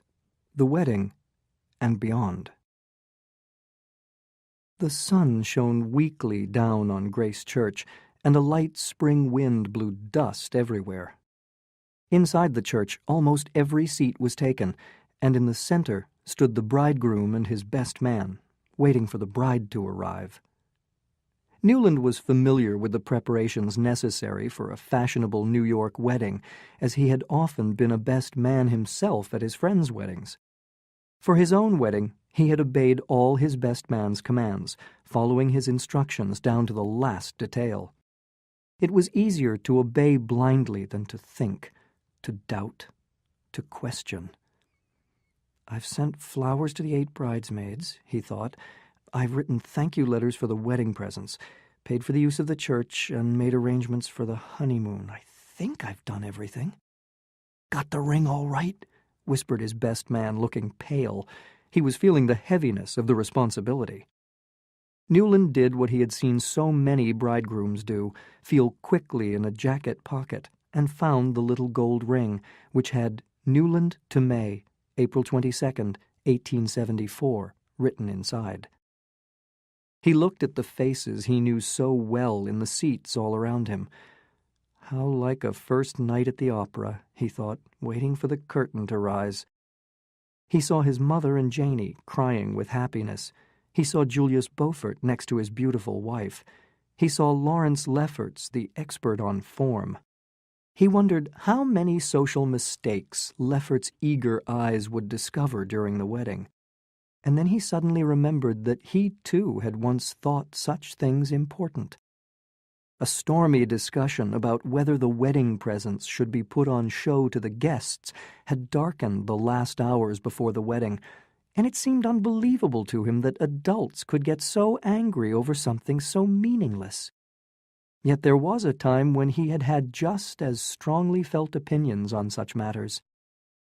And all the while, I suppose, he thought, real people were living somewhere, and real things were happening to them. "She's coming," the best man whispered excitedly, but Newland knew better. It was true the great doors had opened, but only for the arrival of May's family, not the bride herself. As the family came in, there was a thin, older woman who almost made his heart stop beating. Medora Manson and her niece were now living in Washington, and neither of them was expected at the wedding. Newland stared hard at Medora, trying to see who came behind her. There was no one. "Newland, I say she's here," said the best man. Newland realized he had been in a kind of dream for the last few minutes, because the bride, on her father's arm, with her bridesmaids behind her, was already halfway towards him. He opened his eyes and felt his heart begin to beat normally again. The music, the flowers, the cloud-like figure all in white coming closer, all these sights and sounds, so familiar in themselves, so very strange to him today, were making him feel confused. "My God," he thought, "have I got the ring?" And once more he did what all bridegrooms do, desperately pushing his hand down into his pocket until his fingers touched gold. Then, in a moment, May was beside him, looking so beautiful that he stood a little straighter and smiled into her eyes. A short time later, the ring was on her finger, and they were ready to walk through the church past their smiling friends and then out into the sunshine as man and wife. "Your arm. Give her your arm," whispered the best man, and once more Newland came back to reality. What was it that set me dreaming this time? He wondered. Perhaps it was seeing a dark-haired lady at the back of the church who, when she turned round, was laughably unlike the person he was thinking of. And now he and his wife were getting into the carriage. She turned to him with a brilliant smile, and they held hands. "Dearest," said Newland, and suddenly a black hole opened up in front of him, and he felt himself falling deeper and deeper into it, while his voice went on speaking smoothly and cheerfully. "Yes, I thought I'd lost the ring. Well, every bridegroom thinks that, I suppose. But you did keep me waiting, you know. I had time to think of every horror that might possibly happen." She surprised him by throwing her arms round his neck right in the middle of Fifth Avenue. "But none can ever happen now, can it, Newland? As long as we two are together." Newland's aunts, the Dulacs, had offered the young couple their country home near Skuytercliff for the first week of the honeymoon, but when Newland and May got out of the train at the nearest station, they discovered one of the Vanderloydens' servants waiting for them. "I'm sorry, sir," he said, "but there's a problem with the water at the Dulacs, so Mr. Vanderloyden has arranged for you to stay at the patroon's house at Skuytercliff instead." Newland stared at the man, unable to speak, but May's eager voice broke out, covering the embarrassed silence. "Oh, the patroon's house will be perfect, won't it, Newland? It's so kind of the Vanderloydens to think of it." And as they stepped into the Vanderloydens' carriage, she said to Newland, "I've never been inside it, have you? The Vanderloydens opened it to show Ellen, it seems, when she was staying at Skuytercliff. She told me it's the only house she's seen in America where she could imagine being completely happy." "Well, that's what we're going to be, isn't it?" cried her husband, smiling brightly. "Ah, it's just our luck beginning," she replied, "the wonderful luck we're always going to have together." After their stay at the patroon's house, they sailed to Europe to continue their honeymoon. They spent June in Paris so that May could order new clothes, July in the Swiss mountains, and August in a quiet little town on the northern French coast. Their final 2 weeks were in London so that Newland could order his clothes. They did not go to the Italian lakes. Thinking about it, Newland could not imagine his bride there. In fact, traveling interested her even less than he had expected. Newland had decided to behave to May exactly as all his friends behaved to their wives, and to put away his thoughts about freedom for women. There was no use giving freedom to a wife who had not the smallest idea that she was not free. He knew that the fineness of May's feeling for him and her nobility of character made her a wife of whom he could be proud, but her insistence on obeying the rules of society worried him. In London, at a dinner party given by some friends of Mrs. Archer's, the Carfrys, they met a young Frenchman called Monsieur Riviere. Newland liked him, in spite of his thin, ugly face, and had an interesting conversation about books with him. Later, Newland suggested to May that they could invite the Frenchman to dinner to continue the conversation. May was surprised. "But he's almost like the Carfrys' servant. They pay him to teach French to their nephew. Why would we invite him to dinner? Surely not, Newland." Newland did not protest, because he did not feel strongly enough about it. He realized, with a sudden cold feeling inside him, that in future many problems would be solved for him in this way, and he tried to find comfort in the old saying that the first 6 months of marriage were always the most difficult. When they returned from their honeymoon and moved into the well-built, expensively furnished house Mr. Welland had bought for them, life became easier for Newland. He had his routine of going to the office, and then seeing some of his friends in a bar or a club, and occasionally taking May to the theater or the opera. But in the spring of the following year, May persuaded him that they should spend August with her parents in their comfortable beach house in fashionable Newport. Newland had agreed, because he could think of no good reason for refusing, but he knew he would not enjoy it. May reminded him that when he was single, he had enjoyed spending the summer there, and he knew it was true.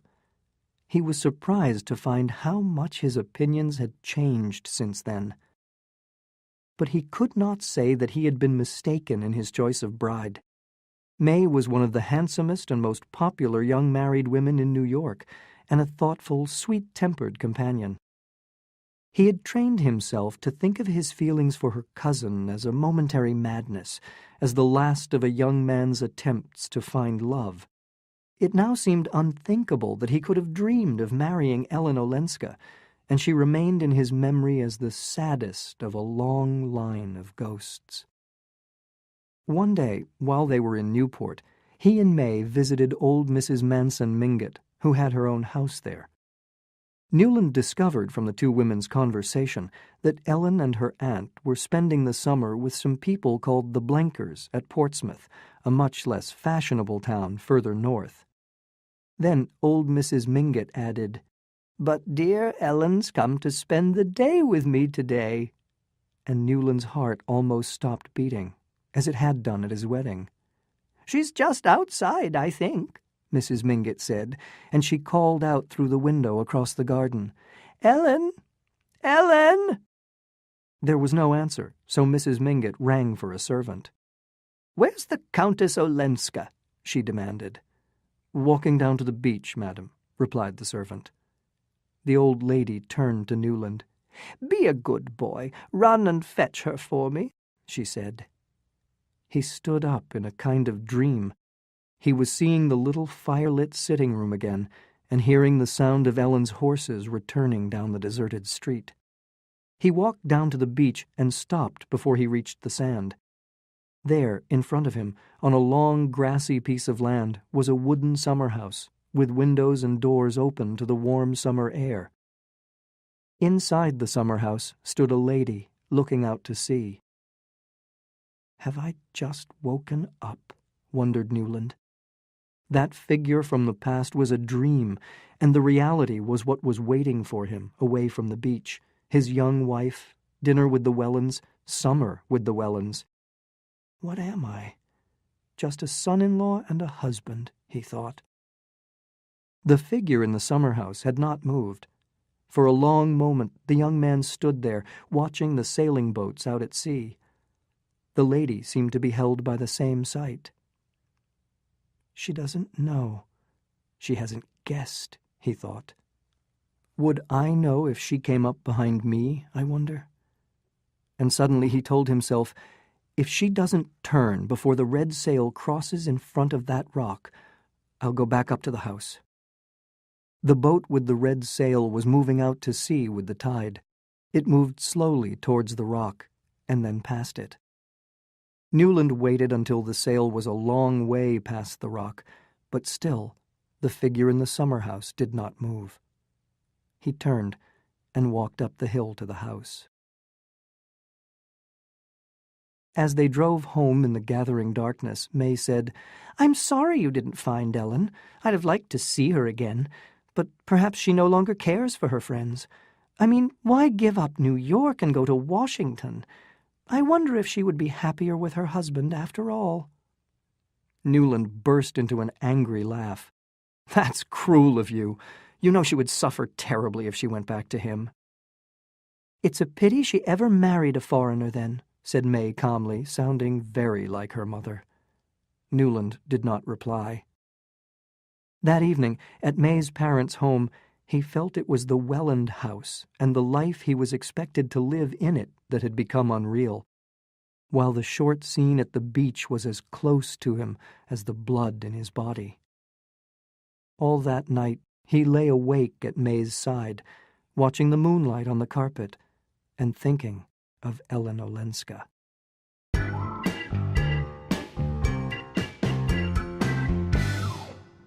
Chapter 7. Newland in Boston. The next day, Newland told May he was going to see about buying a new horse for her carriage and drove north to Portsmouth. He found the Blenkers' house, but Ellen was not there. The Blenkers told him she had received a telegram the day before and gone to Boston, where she would be staying at the Parker House Hotel. When he returned to Newport, he told May he had urgent business in Boston. He was ashamed of the way he was able to lie so easily, but it had to be done. He traveled all night by boat and train and arrived in a hot and dirty midsummer Boston. After having breakfast at a hotel, he sent a messenger to the Parker House Hotel with a note for Countess Olenska. The man returned after 10 minutes. "The lady was out, sir," he said. "It must be a mistake," thought Newland. "How could she be out so early? How stupid of me not to send a note earlier." He went out, and as he started to walk across the park towards Ellen's hotel, he saw her sitting on a bench under a tree. Her head was bent low, and she looked quite miserable. He came a step nearer, and she turned and saw him. "Oh," she said, her face breaking into a slow smile of wonder and happiness, and she made room for him on the bench. "I'm here on business. Just got here," Newland explained. "But what on earth are you doing here?" He had really no idea what he was saying. He seemed to be shouting to her across endless distances. He thought she might disappear again before he could reach her. "I'm here on business, too," she answered. "You do your hair differently now," he said, his heart beating wildly as he looked at her. "Differently? No, it's the best I can do without my servant." "You didn't bring her? You're staying alone at the hotel?" She looked at him with a little challenging smile in her eyes. "Does that seem so dangerous to you?" No, not dangerous, but unusual. I see. I suppose it is. I hadn't thought of it, because I've just done something so much more unusual. Her eyes still watched him with a little challenge. I've just refused to take back some money which belonged to me. Newland jumped up and moved a step or two away. Then he came back and stood in front of her. Someone has come here to meet you with this offer? Yes. And you refused because of the conditions? I refused, she said after a moment. He sat down by her again. What were the conditions? Oh, they were not demanding, just to sit at the head of his dinner table now and then. There was another silence. Newland was searching for the right words.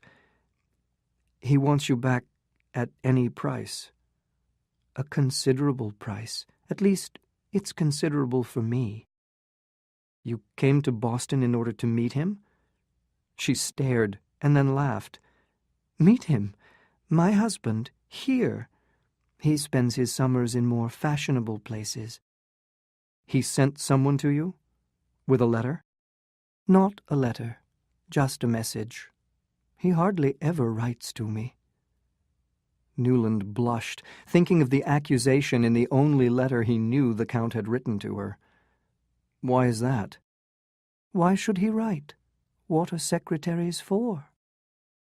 The young man's blush deepened, and he was about to ask, Did he send his secretary, the one you ran away with?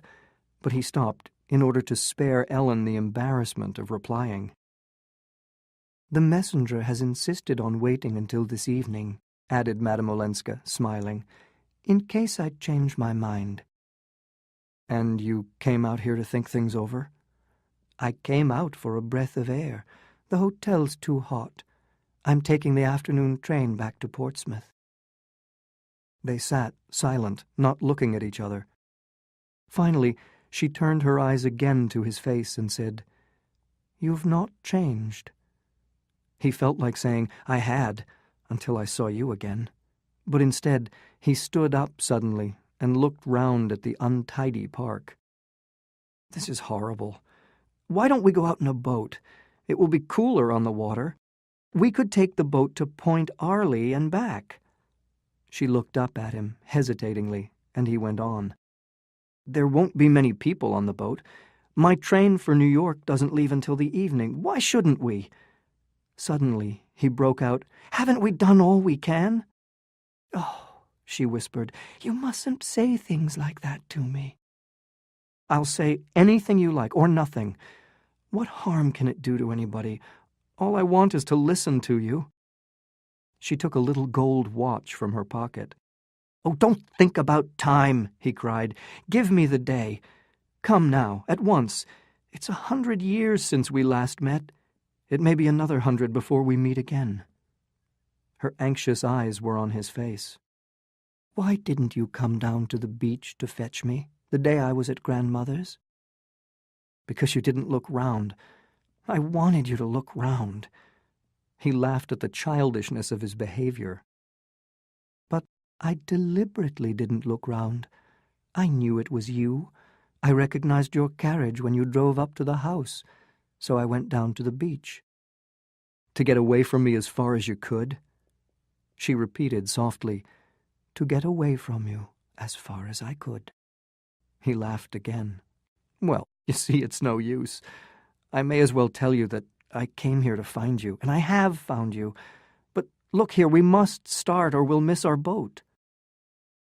They went back to the hotel so that Madame Olenska could leave a note for the messenger. While Newland waited for her, he watched the stream of people passing in and out of the hotel. They all look so like each other, he thought. And then, suddenly, came a face which was different from the rest, the face of a young man, pale with heat or worry, or both. Probably a foreign businessman, thought Newland, and then forgot about him. When she came out, they took a taxi to the harbor and were soon on a boat moving smoothly out into the open sea. As they left the city behind them, It seemed to Newland they were leaving their old familiar world behind as well. Were they starting on some voyage from which they might never return? He was afraid to ask Madame Olenska if she felt the same. She trusted him to remain calm and not speak of his feelings. There had been days and nights when the memory of their kiss had burned on his lips, and the thought of her had run through him like fire. But now that she was beside him, they seemed to have reached the kind of deeper nearness that a touch or a word might destroy. When they arrived at Point Arley, the hotel dining room was full of a noisy party of schoolteachers on holiday, so Newland asked for a private room with a view over the sea. There, he and Madame Olenska sat down to their lunch, like two old friends who had so much to say to each other. They talked of all that had happened in the year and a half since they had met. They talked of ideas and social changes, the narrow minds of New Yorkers, and the reasons why she had decided to move to Washington. "There are more varieties of people and of opinion there," she said. "Our New York friends seem to follow blindly the old ideas from England, but it seems stupid to have discovered America only to make it into a copy of another country." It's what I've always told you," said Newland sadly. "You don't like us. We're dull, we've no character, no color." "I wonder," he broke out, "why you don't go back to him." Her eyes darkened, and he expected an angry reply. But she sat in silent thought, and he grew frightened that she might answer that she wondered too. At last she said, "I believe it's because of you." Newland reddened, but dared not move or speak. "At least," she continued, "it was you who made me understand that under the dullness there are things so fine and sensitive that even those I most cared for in my other life look cheap by comparison. For a long time I've hoped this chance would come, so that I could tell you how you've helped me, what you've made of me." Newland broke in with a laugh. "And what do you think you've made of me? I'm the man who married one woman because another woman told him to." "I thought you promised not to say such things." "Ah, how like a woman. None of you will accept a bad situation or do anything about it." "Is it a bad situation? For May?" she asked in a low voice. "Because that's what we've always got to think of, isn't it? That's what you've shown me." "I've shown you," he echoed, looking blindly out at the sea. "If it's not worth while," she said painfully, "to have given up our wishes to save other people from misery, then everything I came home for, everything you've taught me, everything that makes my other life look so poor because no one there bothers about it, all these things are a pretense or a dream." "And if it's not worth while," he finished for her, "there's no reason on earth why you shouldn't go back." Her eyes stared desperately into his. "Oh, is there no reason?" "Not if you were hoping for the success of my marriage," he said fiercely. "My marriage is certainly not worth staying for." "Well, what do you expect? You let me see a real life just for a moment, and at the same time ask me to go on with a false one. It's more than any human being can bear, that's all."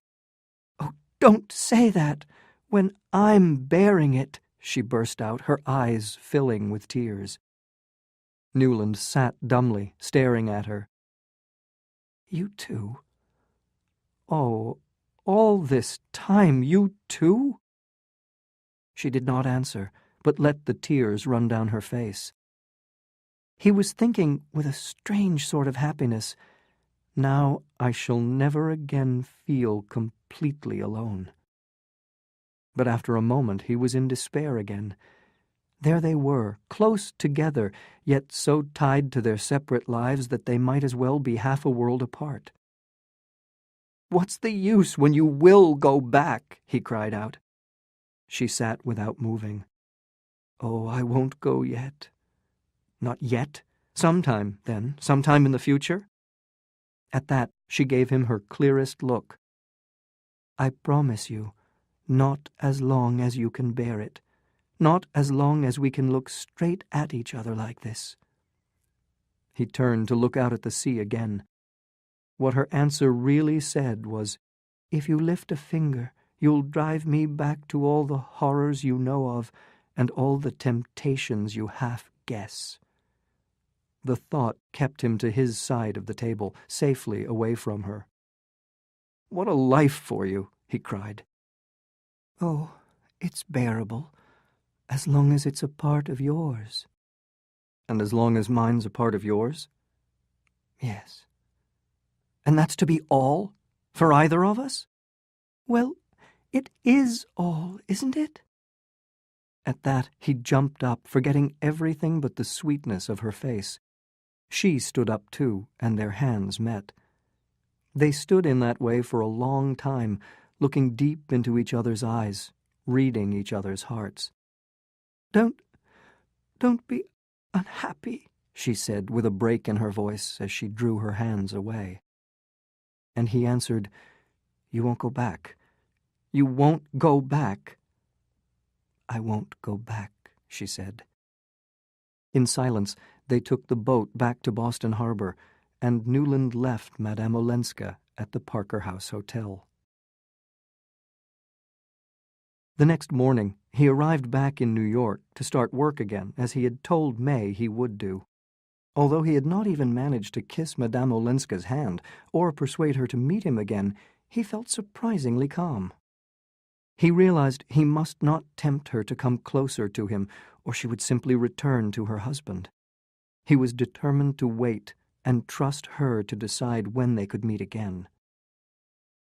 On the way to his office, he recognized the young man that he had seen coming out of the Parker House Hotel. The man recognized him at the same moment and came over to shake his hand. "Surely, monsieur, we met at the Carfry's?" said the foreigner. "Ah, yes, Monsieur Riviere," said Newland. "What are you doing in New York? Come and have lunch with me." The young Frenchman thanked him, but asked if he could instead call on Newland at his office that afternoon. They agreed a time, and Newland gave him directions. When Monsieur Riviere arrived, he looked pale and serious.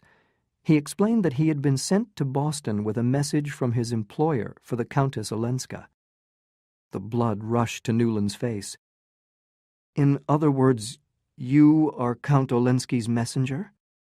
"That is true, but this is my own message I am bringing you. You may not know, monsieur, that Madame Olenska's family are trying to persuade her to return to her husband." "Good God!" cried Newland. He sat in silent shock, realizing he had been cut out of the family's discussions. Somehow they must know he was no longer on their side. He remembered May saying recently that Ellen might be happier with her husband, and his angry reply. May had not spoken Ellen's name since then. He stared at the Frenchman. "I didn't know," he said. "Exactly, monsieur, and I beg you, don't let her go back." The Frenchman spoke with desperate sincerity. "May I ask if you advised the Countess not to go back?" The Frenchman reddened. "No, monsieur. I gave her the Count's message as I had been ordered to do, but after talking to her, I realized that she has changed. Monsieur, her life with him now would be unbearable. I worked for the Count for many years and returned to his employment only recently, but I promise you, I shall never work for him again." "Thank you," said Newland simply. Both men were very moved. They shook hands, and Monsieur Riviere left the office.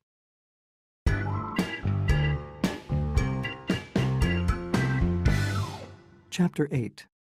The Beaufort Scandal. In November of that same year, Mrs. Archer gave a dinner party. Janey, Newland, and May were there, with Sillerton Jackson and his sister Sophie. Their first subject of conversation was Julius Beaufort's financial situation. His business was failing rapidly, and what was worse, it appeared that he had taken unlawful steps to try to solve his problems. "Poor Cousin Regina," said Mrs. Archer sadly. No one really liked Beaufort, and it was almost a pleasure to think the worst of his private life, but the idea of his bringing dishonor on his wife's family was too shocking for even his enemies to enjoy. Nothing could save Regina Beaufort from social ruin, if there were any truth in the reports of her husband's misbehavior. The talk then turned to Mrs. Struthers' musical evenings, which by now had become acceptable to much of New York society, though not yet to Mrs. Archer. Shaking her head, this lady said to May, "You know, dear, I've never quite forgiven your cousin Ellen for being the first to attend her Sunday evenings." May blushed and said quietly, "Oh, Ellen. Well, what can you expect? She's lived abroad, and she doesn't care about society. In fact, I'm not sure what she does care about." Everyone knew that Countess Olenska's family disapproved very strongly of her refusal to return to her husband. After all, a young woman's place was under her husband's roof, especially if she had left it in a way that, well, if one looked into it. Soon the ladies left the gentlemen alone with their cigars, and Sillerton Jackson said to Newland, "If Beaufort is ruined, there'll be some unpleasant discoveries. He hasn't spent all his money on Regina, you know." Newland was not paying attention. He was wondering why May had blushed at the mention of Ellen's name. It was 4 months since the midsummer day he had spent with Ellen in Boston. He had not seen her since, and she had become the center of his secret thoughts and hopes. He had written to her once, asking when they were to meet again, and she had replied with 2 words, "Not yet."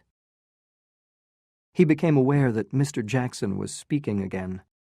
"It's certainly a pity that Madame Olenska refused to accept her husband's latest offer." "A pity? In God's name, why?" "Well, what's she going to live on if Beaufort—" Newland jumped up and banged his hand down angrily on the table. "What do you mean by that, sir? Explain yourself." Mr. Jackson spoke calmly, but his sharp little eyes were watching Newland's face with interest. "Well, my dear boy, old Mrs. Mingott tells me the Countess is no longer given much of an income by the family, and the few savings Medora Manson has left are all in Beaufort's hands, so if it comes to a crash, she'll lose everything. So what the 2 women will live on then, I can't imagine." Newland, aware that in his anger he might say something unwise, changed the subject, and took Mr. Jackson up to join the ladies in the sitting-room. That evening, when they were at home in their sitting-room, he watched May bending over a lamp to light it. "How young she is," he thought, and then with a kind of horror, "how young we both are. For what endless years this life will have to go on." "Look here," he said, "I may have to go to Washington next week on business. There's an important court case coming up." She thought for a moment and then smiled at him. "The change will do you good," she said, "and you must see Ellen." She looked him straight in the eyes with her cloudless smile. Those were the only words that passed between them on the subject, but in the unspoken language which they had both been trained to use, that meant, "I support my family's efforts to persuade Ellen to return to her husband. For some reason you have chosen not to tell me, you have advised her against this, and because of your advice there is a great deal of unpleasant talk about her behavior. I know you intend to see Ellen when you're in Washington. Perhaps you're even going there in order to see her. I am giving you my full permission to see her. I want you to let her know what will happen if she continues to go against her family's wishes." She moved towards the door. "I am going to bed, dear," she said. At the door, she turned and paused for his kiss. The crash came a few days later. With false confidence, Beaufort had persuaded a large number of people that his bank was safe and money had poured in. But it had not been enough to pay his enormous debts, and he was ruined. So too were many of the people who had trusted him, and ugly things were being said of his wicked behavior. It was one of the worst financial scandals in the history of Wall Street. While Mr. Letterblair was telling Newland the details of the disaster, a note was delivered to the young man. It said, "Please come to grandmother's house as soon as possible. She has had a stroke. Somehow she heard this awful news about the bank before anyone else. Uncle Lovell is away shooting, and the idea of the dishonor has made poor father ill, so he can't leave his room. Mother and I need you very badly. May." At Mrs. Mingott's house, Newland found his wife and her mother looking pale and worried. The doctor, however, was quite hopeful, and the old lady's determination to get well soon began to have an effect on her relations. It appeared that on the previous evening, Regina Beaufort had come to visit Mrs. Mingott and begged her aunt to support her and her husband in their desperate situation. This request had made Mrs. Mingott extremely angry. When she was able to speak again, she told her daughter, Mrs. Welland, what had been said. "I said to Regina, honor's always been honor, and honesty's always been honesty in this house, and will be until I'm carried out of it feet first. And when she said, 'But I'm your niece,' I said, 'You were Beaufort's wife when he covered you with jewels, and you'll have to stay Beaufort's wife now that he's covered you with dirt.'" Anger had probably caused Mrs. Mingott's stroke, and Mrs. Welland and May were horrified at Regina's behavior. Everyone knew that a wife should not ask her family to cover up her husband's financial dishonor. A wife simply had to accept the rough as well as the smooth, the bad times as well as the good. As they sat discussing it all, a servant called Mrs. Welland into Mrs. Mingott's room. She came out again a few minutes later, looking annoyed. "She wants me to send a telegram to Ellen Olenska. She wants her here at once," she said. There was a moment's silence. "I suppose it must be done," she added doubtfully. "Of course it must be done," said May. "We must carry out grandmother's wishes." She turned to Newland with a smile. "Will you send the telegram for us, Newland? There's just time before lunch." She sat down and wrote the telegram. As she handed it to him, she said, smiling, "What a pity. This means you will miss Ellen." Turning to her mother, she explained, "Newland has to go to Washington for a court case, and now the doctor tells us grandmother will live, it doesn't seem right to ask him to give up such important business in order to stay here, does it?" Mrs. Welland replied quickly, "Of course not, dearest. Your grandmother would be the last person to wish it." As Newland left the room with the telegram, he heard his mother-in-law add, "But why does she want Ellen here?"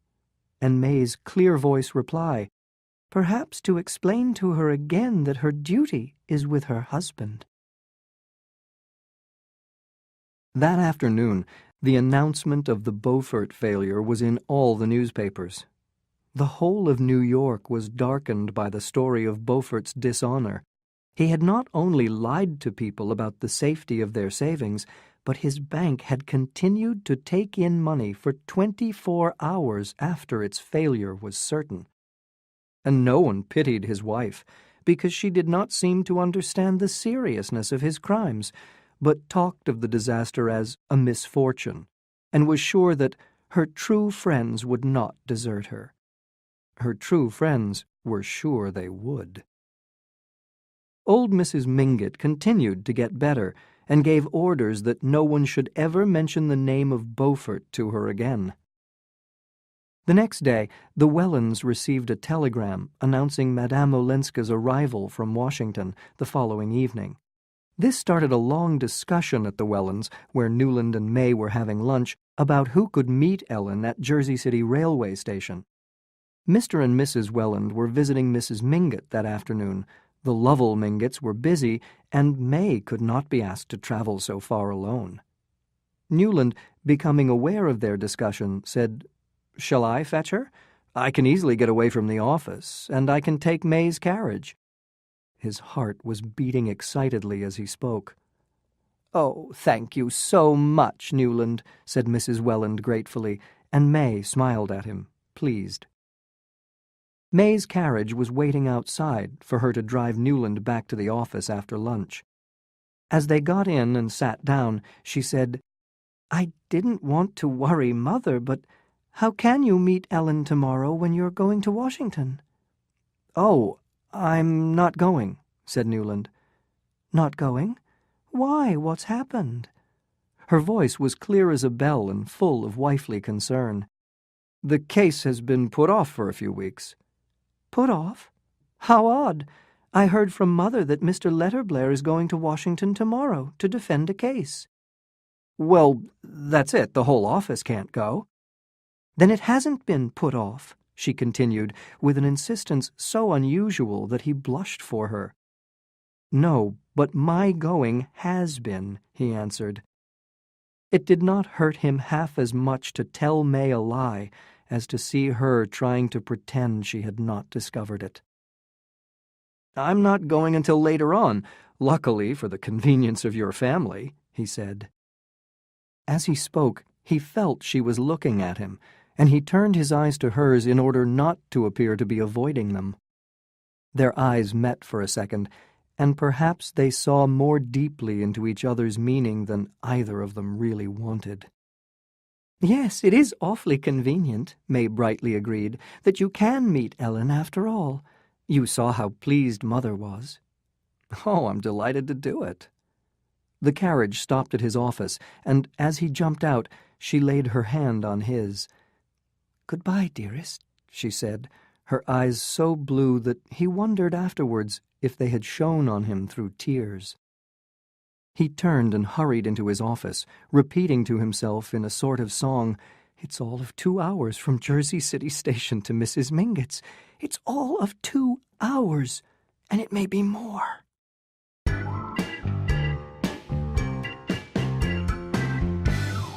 Chapter 9.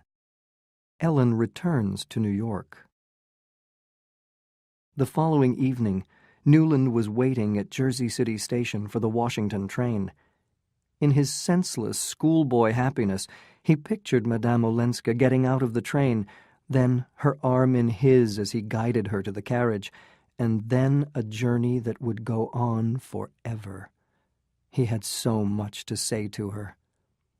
The train came in, and he saw her pale face in the crowd of passengers. They reached each other, their hands met, and he drew her arm through his. "This way. I have the carriage," he said. After that, it all happened as he had dreamed. "Do you know," he said as they drove away from the station, "I almost couldn't remember you. How can I explain? Each time you happen to me all over again." "Oh, yes, I know. It happens to me, too."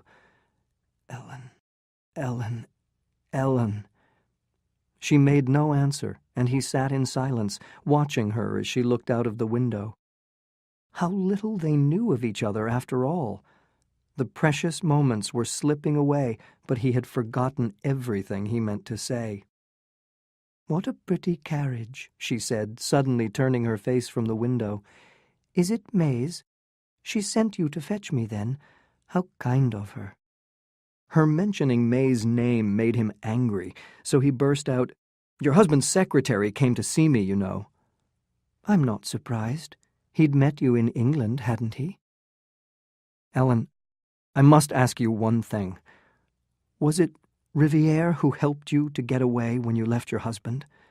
"Yes, I owe him a great debt," she replied calmly. "I think you're the most honest woman I ever met." "Oh, no, but probably one of the least difficult." "Well, you've had to look at things as they are." "Yes, I've had to look at wickedness, it's true." "It hasn't blinded you." "It doesn't blind one, but it dries up one's tears." The answer seemed to come from depths of experience beyond Newland's reach. "If you're not blind, then you must see this can't last," he said, "our being together and not together." "No, You shouldn't have come today." And suddenly she turned, threw her arms around him, and pressed her lips to his. In a moment she drew away, and they sat silent and unmoving until Newland started speaking hurriedly. "Don't be afraid of me. A stolen kiss isn't what I want. Look, I'm not even trying to touch your sleeve. When we're apart, and I'm looking forward to seeing you, every thought is burnt up in a great flame. But then you come, and you're so much more than I remembered, and what I want of you is so much more than an hour or two, with weeks of thirsty waiting between, that I can sit perfectly still beside you like this, just quietly trusting my dream to come true." For a moment she was silent. "What do you mean by trusting it to come true?" she whispered. "Why, you know it will, don't you? Your dream of you and me together." She burst into a sudden, hard laugh. "You choose a good place to tell me about it." "You mean in my wife's carriage? Shall we get out and walk? I don't suppose you mind a little snow." She laughed again, more quietly. "No, I don't want to walk, because I want to see my grandmother as soon as possible. We'll sit quietly, and we'll look not at dreams, but at realities. The only reality for me is this." There was a long silence. "Is it your idea, then, that I should live with you as your mistress, since I can't be your wife?" He was shocked by her plain speaking and had difficulty finding the words. I want to get away to a place where we could simply be two human beings who love each other, who are the whole of life to each other, and nothing else will matter." She laughed. "Oh, my dear, where is that country? Have you ever been there? Believe me, it's a miserable little place." "Then what exactly is your plan for us?" cried Newland. "For us? But there's no us in that sense. We're only Newland Archer, husband of Ellen Olenska's cousin, and Ellen Olenska, cousin of Newland Archer's wife, trying to be happy behind the backs of the people who trust them." "Ah, I'm beyond that," whispered Newland. "No, you're not. You've never been beyond. And I have," she said in a strange voice, "and I know what it looks like there." He sat silent, in wordless pain. Then he rang the bell to tell the driver to stop. "I'll get out here," he said, opening the door and jumping out. "You're right. I shouldn't have come." She bent forward, about to speak, but he had already called out the order to drive on. As the carriage rolled away, he felt something stiff and cold on his face, and realized that he had been crying, and the icy wind had frozen his tears. That evening, Newland had dinner at home with May, who did not mention Ellen Olenska once. After dinner, they sat together in the sitting room. May was doing her sewing while Newland was reading. Occasionally, he raised his eyes from his book and looked at May with secret despair. He would always know her thoughts. Never would she surprise him by an unexpected mood or a new idea. Now she was simply becoming a copy of her mother, and mysteriously, in the same way, trying to turn him into a Mr. Welland. He stood up impatiently, and at once she looked up. "What's the matter, dear?" "The room's too warm. I want a little air." He pulled the heavy curtains and opened a window so that he could put his head and shoulders out into the icy darkness. "Newland, do shut the window. You'll catch your death." "Catch my death," he echoed, and felt like adding, "I've caught it already. I am dead. I've been dead for months now." As he walked back to his chair, he laid a hand on her hair. "Poor May," he said. "Poor? Why poor?" she asked with a little laugh. "Because I shall never be able to open a window without worrying you," he replied, also laughing. For a moment she was silent. Then she said, very low, her head bent over her sewing, "I shall never worry if you're happy." "Ah, my dear, and I shall never be happy unless I can open the window." "In this weather," she said. Without replying, he buried his head in his book again. 6 or 7 days passed. Newland heard nothing from Madame Olenska, and became aware that her name would not be mentioned in his presence by the family. He did not try to see her, but a plan was slowly taking shape in the back of his mind. Then, one day, May told him her grandmother wanted to see him, and Newland hurried over to Mrs. Mingott's house. His plan was simple. He would see Ellen there and find out on which day and by which train she was returning to Washington. He would join her on that train and travel with her as far as she wanted to go. His choice would be Japan. He would leave a note for May that would prevent his ever coming back.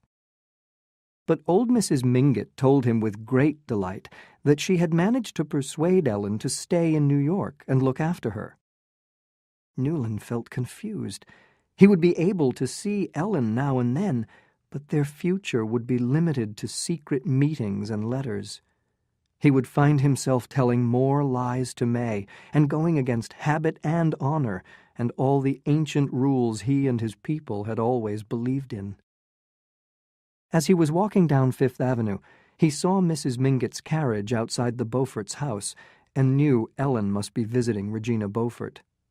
He waited and stopped Ellen as she was coming out of the front door. "I must see you tomorrow. Somewhere we can be alone," he said. "At the Museum of Art, in the park, at 2:30?"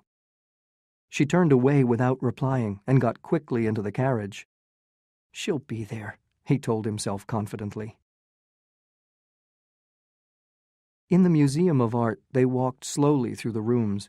There were no other visitors, and their steps echoed loudly. "It's a strange place," said Madame Olenska. "Some day I suppose it'll be a great museum." He sat down and watched the light movements of her figure, so girlish even under her heavy furs, as she looked at the paintings. "What is it you wanted to tell me?" she asked. "I believe you came to New York because you were afraid of my coming to Washington. Did you know I was planning to?" She looked down. "Well, yes, I knew." "Well then?" he insisted. "Well then, this is better, isn't it? We shall hurt others less. Isn't it, after all, what you always wanted? To meet you in this way, in secret? It's the opposite of what I want. I think it's horrible." "Oh, I'm so glad. So do I," she cried out. "Then what is it, in God's name, that you think is better?" Instead of answering, she whispered, "I promised to stay with grandmother because I thought I'd be safer here." "Safer from me? Safer from loving me?" "Safer from harming other people." She looked at him with a kind of terror and blushed. "Shall I once come to you and then go home?" she suddenly said in a low, clear voice.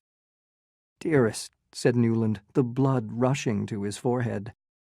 "But what do you mean by going home?" "Home to my husband." "And you expect me to say yes to that?" "What else is there? I can't stay here and lie to the people who've been good to me. I can't go away with you and destroy their lives when they've helped me to remake mine." She turned away. "I must go," she said. He followed and caught her hand. "Well, then, come to me once," he said, unable to bear the thought of losing her. "When?" he insisted. "Tomorrow?" She hesitated. "The day after." "Dearest," he said again. For a moment they continued to look into each other's eyes, and he saw that her face, even paler now, was flooded with a deep inner happiness. Then she walked hurriedly away, turning in the doorway to wave goodbye. The next evening, Newland and May went to the opera as guests of the van der Luydens. The Swedish singer Christine Nilsson was singing in Faust, just as she had done 2 years before, when Newland had first seen Ellen in her grandmother's box. Tonight, Newland had moved to sit with some of his men friends, and from here he had a good view of his wife as she sat in the van der Luydens box. How innocent and trusting she looks, he thought. He remembered how nobly she had once offered to give him up, and suddenly he decided to tell her the truth, to throw himself on her generosity and ask for the freedom he had once refused. He got up and walked round the theater, slipping into the back of the van der Luydens box. "I've got a bad headache," he whispered to May. "Will you come home with me?" May said a few words to her mother and Mrs. van der Luyden, and soon she and Newland were driving home. They went into their sitting room together. "Hadn't you better go to bed at once?" she asked anxiously. "My head's not as bad as that," Newland replied. "There's something important I want to say to you. About myself." She sat silent, looking extremely pale but calm. "Madame Olenska," he said, but his wife raised her hand to stop him. The gaslight shone on her gold wedding ring. "Oh, why should we talk about Ellen tonight? Is it really worthwhile, dear? You've understood her, no doubt, better than we all did. You've always been kind to her. But what does it matter? Now it's all over." "All over? What do you mean?" "Why, she's going back to Europe. Grandmother agrees and has arranged to make her independent of her husband." Newland turned away and covered his face. May sat without moving or speaking. At last he turned back to her. "It's impossible," he said. "How do you know that?" "I saw Ellen yesterday at grandmother's, and I had a note from her this afternoon. Do you want to see it?" He could not find his voice. She handed him a short letter, which Newland took with a trembling hand and read. It said, "May, dear, I have at last made grandmother see that if I return to Europe, I must live by myself. She has been as kind and generous as ever. I am going back to Washington to pack, and I sail from New York next week with poor Aunt Medora. If any of my friends want to try to change my mind, please tell them it would be useless. Ellen." Newland burst out laughing wildly. "Why did she write this?" he asked. May looked at him with her clear blue eyes. "I suppose because we talked things over yesterday. I told her I understood how hard it had been for her here. I knew you'd been the one friend she had always felt sure of, and I wanted her to know that you and I were the same in all our feelings." She added slowly, "She understood my wishing to tell her this. I think she understands everything." She went up to Newland and, taking one of his cold hands, pressed it quickly to her face. "My head aches too. Good night, dear," she said, and turned to the door. It was, as Mrs. Archer smilingly said to Mrs. Welland, a great event for a young couple to give their first big dinner. It had been May's idea to give a dinner for Ellen the evening before she sailed for Europe. Now, as Newland looked round at the familiar faces at his table, May, the van der Luydens, Lawrence Lefferts, Sillerton and Sophie Jackson, the Lovell Mingotts, and Ellen, he began to realize that New York society almost certainly thought he and Ellen were lovers, but they were pretending his was a wonderfully happy marriage. And now that Ellen was leaving, it was easy for them all to pretend that they admired and respected her. He hated this dishonesty and began to feel like a prisoner, constantly guarded by his friends and relations. He could not remember what he said to anyone during dinner, and soon it was time for his guests to leave. There had been no chance to speak privately to Ellen. "Goodbye," he said to her in the hall as he helped her on with her coat. "But I shall see you soon in Paris." His voice sounded loud in his ears.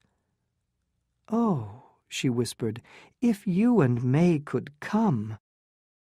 And then she was getting into the van der Luydens' carriage, and he could no longer see her face. A few minutes later, May came to find him in the library. "It did go well, didn't it?" she said. Newland made an effort to speak. "Now that you're here, there's something I must tell you. I tried to the other night." "Yes, dear, something about yourself." "Yes. I've been horribly tired lately." "Oh, I've seen it coming on, Newland. You've been so wickedly overworked at the office." "Perhaps it's that. Anyway, I want to make a break, to go away at once, on a long trip, away from everything." "A long trip? Where, for example?" "Oh, I don't know. India or Japan." She stood up and came nearer to his chair. "As far as that? But I'm afraid you can't, dear." Her voice trembled a little. "Not unless you take me with you. That is, if the doctors will let me go, but I'm afraid they won't.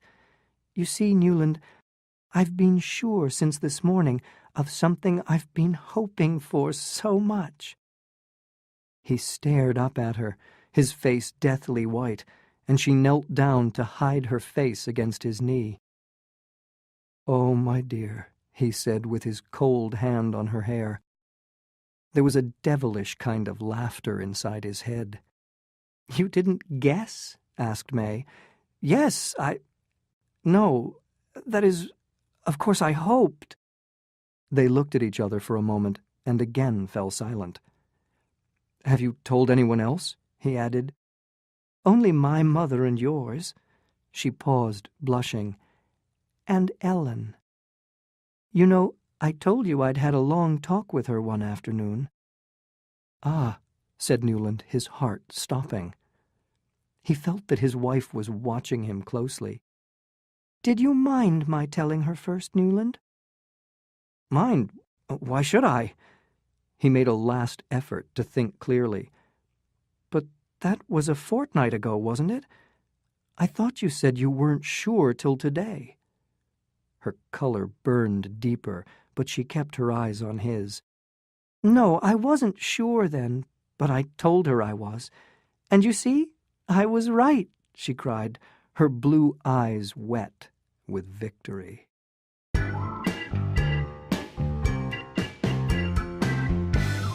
Chapter 10. Newland Visits Paris. Newland sat at the desk in his library and looked round at the room where most of the real things of his life had happened over the last 30 years. There, his wife, nearly 26 years ago, had blushingly told him she was expecting a baby. There, his elder son, Dallas, had taken his first steps toward him, shouting, "Dad!"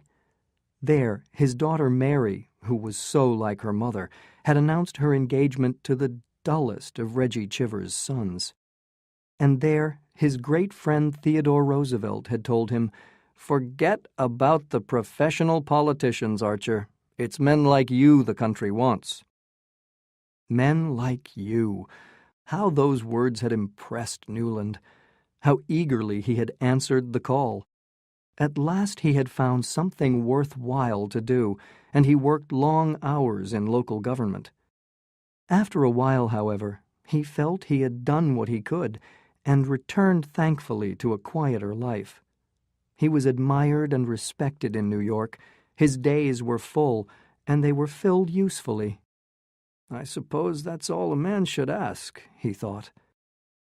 Something he knew he had missed, the flower of life. But when he thought so despairingly at first of Ellen Olenska, over the years she became the picture of perfection, and that picture kept him from thinking of other women. He had been a good husband to May, and when she had suddenly died, carried off by the illness through which she had nursed their youngest child, Bill, he had honestly mourned her. Their long years together had shown him that it did not matter so much if marriage was a dull duty as long as the couple always behaved in a responsible, dutiful way to each other. If they failed to do that, the marriage just became a battle of selfish interests. Thinking back over his life, he saw there was honor in his past, and he mourned for it. After all, there was good in the old ways. His eyes rested on his first photograph of May, which still kept its place on his desk. There she was, just as he had seen her under the Florida orange trees. And she had remained the same, never quite as noble as on that day, but never far below. Brave, generous, trusting, but with so little imagination that the world of her childhood had fallen into pieces and rebuilt itself without her noticing the changes. Her children protected her by hiding their modern opinions from her, as Newland hid his. And she died thinking the world a good place, full of happy, loving families like her own. She could bear to leave it because she trusted that, whatever happened, Newland would continue teaching Dallas to obey the same rules that he had been taught, and that Dallas, when Newland followed her, would do the same for little Bill. Of Mary, she was as sure as of her own self. So, having saved little Bill from death and given her life in the effort, she went happily to her place in the Archer family grave. The telephone rang, and Newland answered it. How far they were from the days when a messenger boy was the fastest way of communicating. "Chicago wants you." Ah, it must be Dallas, who was there on business for his firm. "Hello, Dad. Yes, Dallas here. I say, how do you feel about sailing to France on Wednesday on the Mauretania? I've got to be back in early June for my wedding." The voice broke into a laugh. "So we must hurry. I say, Dad, do come." "Think it over." "No, sir, not for a minute. If you can find a single reason why not—" "No, I knew you couldn't." "Oh, good. I knew you'd agree." It would be their last trip together, because in June, Dallas was marrying Fanny Beaufort. She was Julius Beaufort's daughter by his second wife, Fanny Ring, the mistress he had married after poor Regina died. It was tempting for Newland to take this last chance of being alone with his firstborn son. And France. He had not been there since his honeymoon. May had disliked traveling and preferred the conversation of friends and family to that of foreigners. Since her death nearly 2 years before, there had been no reason for Newland to continue in the same routine. But the worst of doing his duty was that it had made him unable to do anything else. There are moments, however, when a man's imagination suddenly rises above its daily level and looks down over all the crossroads and turning points in the long road of life. Newland hung there and wondered. Looking out of his hotel window at the streets of Paris in the spring sunshine, he felt his heart beating with a young man's confusion and eagerness. In the first impatient years, he had often imagined the scene of his victorious return to Paris and Ellen, but now that he was here, he felt shy, old-fashioned, dull, just a gray shadow of a man compared with the brilliant figure he had dreamed of being. Dallas's hand came down cheerfully on his shoulder. "Hello, Father. This is wonderful, isn't it?" They stood for a while, and then the young man continued, "By the way, I've got a message for you. The Countess Olenska expects us both at 5:30. He spoke lightly, carelessly, but turning to look at him, Newland thought he could see a knowing smile in his eyes. "Didn't I tell you?" Dallas went on. "Fanny made me promise to see Madame Olenska. She was awfully good to Fanny as a little girl when Mr. Beaufort sent Fanny over to France from Argentina. Fanny didn't have any friends, and Madame Olenska was very kind to her. So I telephoned today and asked to see her." Newland stared at him.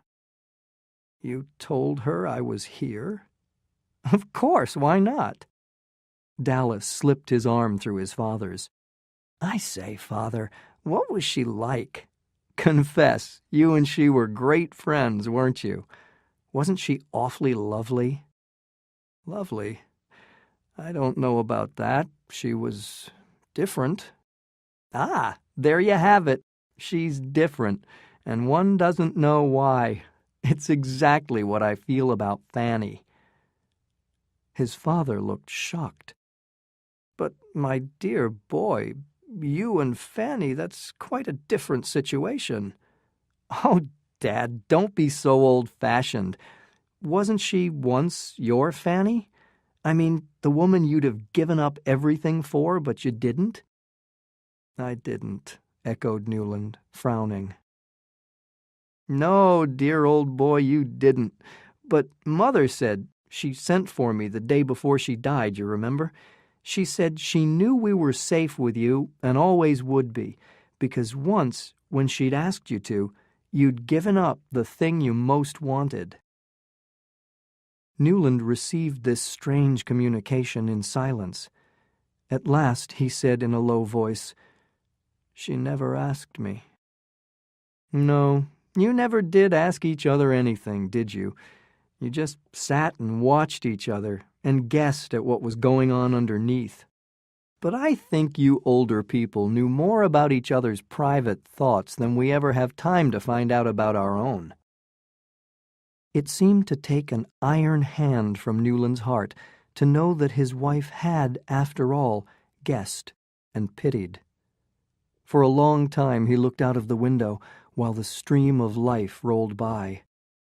I'm only 57, he found himself thinking.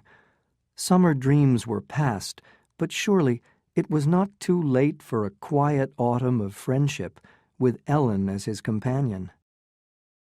Together, he and Dallas walked through the streets towards Madame Olenska's apartment, the son full of excited enthusiasm for Paris, the father busy with his thoughts. More than half a lifetime divided him from Madame Olenska. She had lived in this ancient, beautiful city among people he did not know, in a rich atmosphere of theaters and paintings and books and conversations he could only guess at. During all those years, he had lived with his unchanging memory of her, but her memory of him might no longer be as bright as the flame he carried in his own heart. They found the building and looked up at the 5th floor to a balcony and windows with pale green shutters which were open. I think I'll sit down for a moment, said Newland, pointing to a bench under some trees in the square. Why? Aren't you well? His son asked. Perfectly well, but I'd like you to go up without me. But, Dad, does that mean you won't come up at all? I don't know, said Newland slowly. But what shall I say? My dear boy, don't you always know what to say? Very well, I'll say you're old-fashioned and prefer walking up the stairs because you don't like lifts. His father smiled. Just say I'm old-fashioned. Puzzled, Dallas shook his head and went inside. Archer sat down on the bench and continued to look up at the balcony and the windows with the pale green shutters. In his mind, he could see Dallas entering the room with his rapid, light step, and a dark lady with a pale face, who would look up quickly and hold out a long, thin hand with 3 rings on it. It's more real to me here than if I went up, he suddenly heard himself say, and the fear of losing that last shadow of reality kept him in his seat. He sat for a long time on the bench in the thickening darkness, his eyes never turning from the windows. At last, a lamp was lit inside the apartment, and a servant closed the shutters. At that, Newland Archer stood up slowly and walked back, alone, to his hotel.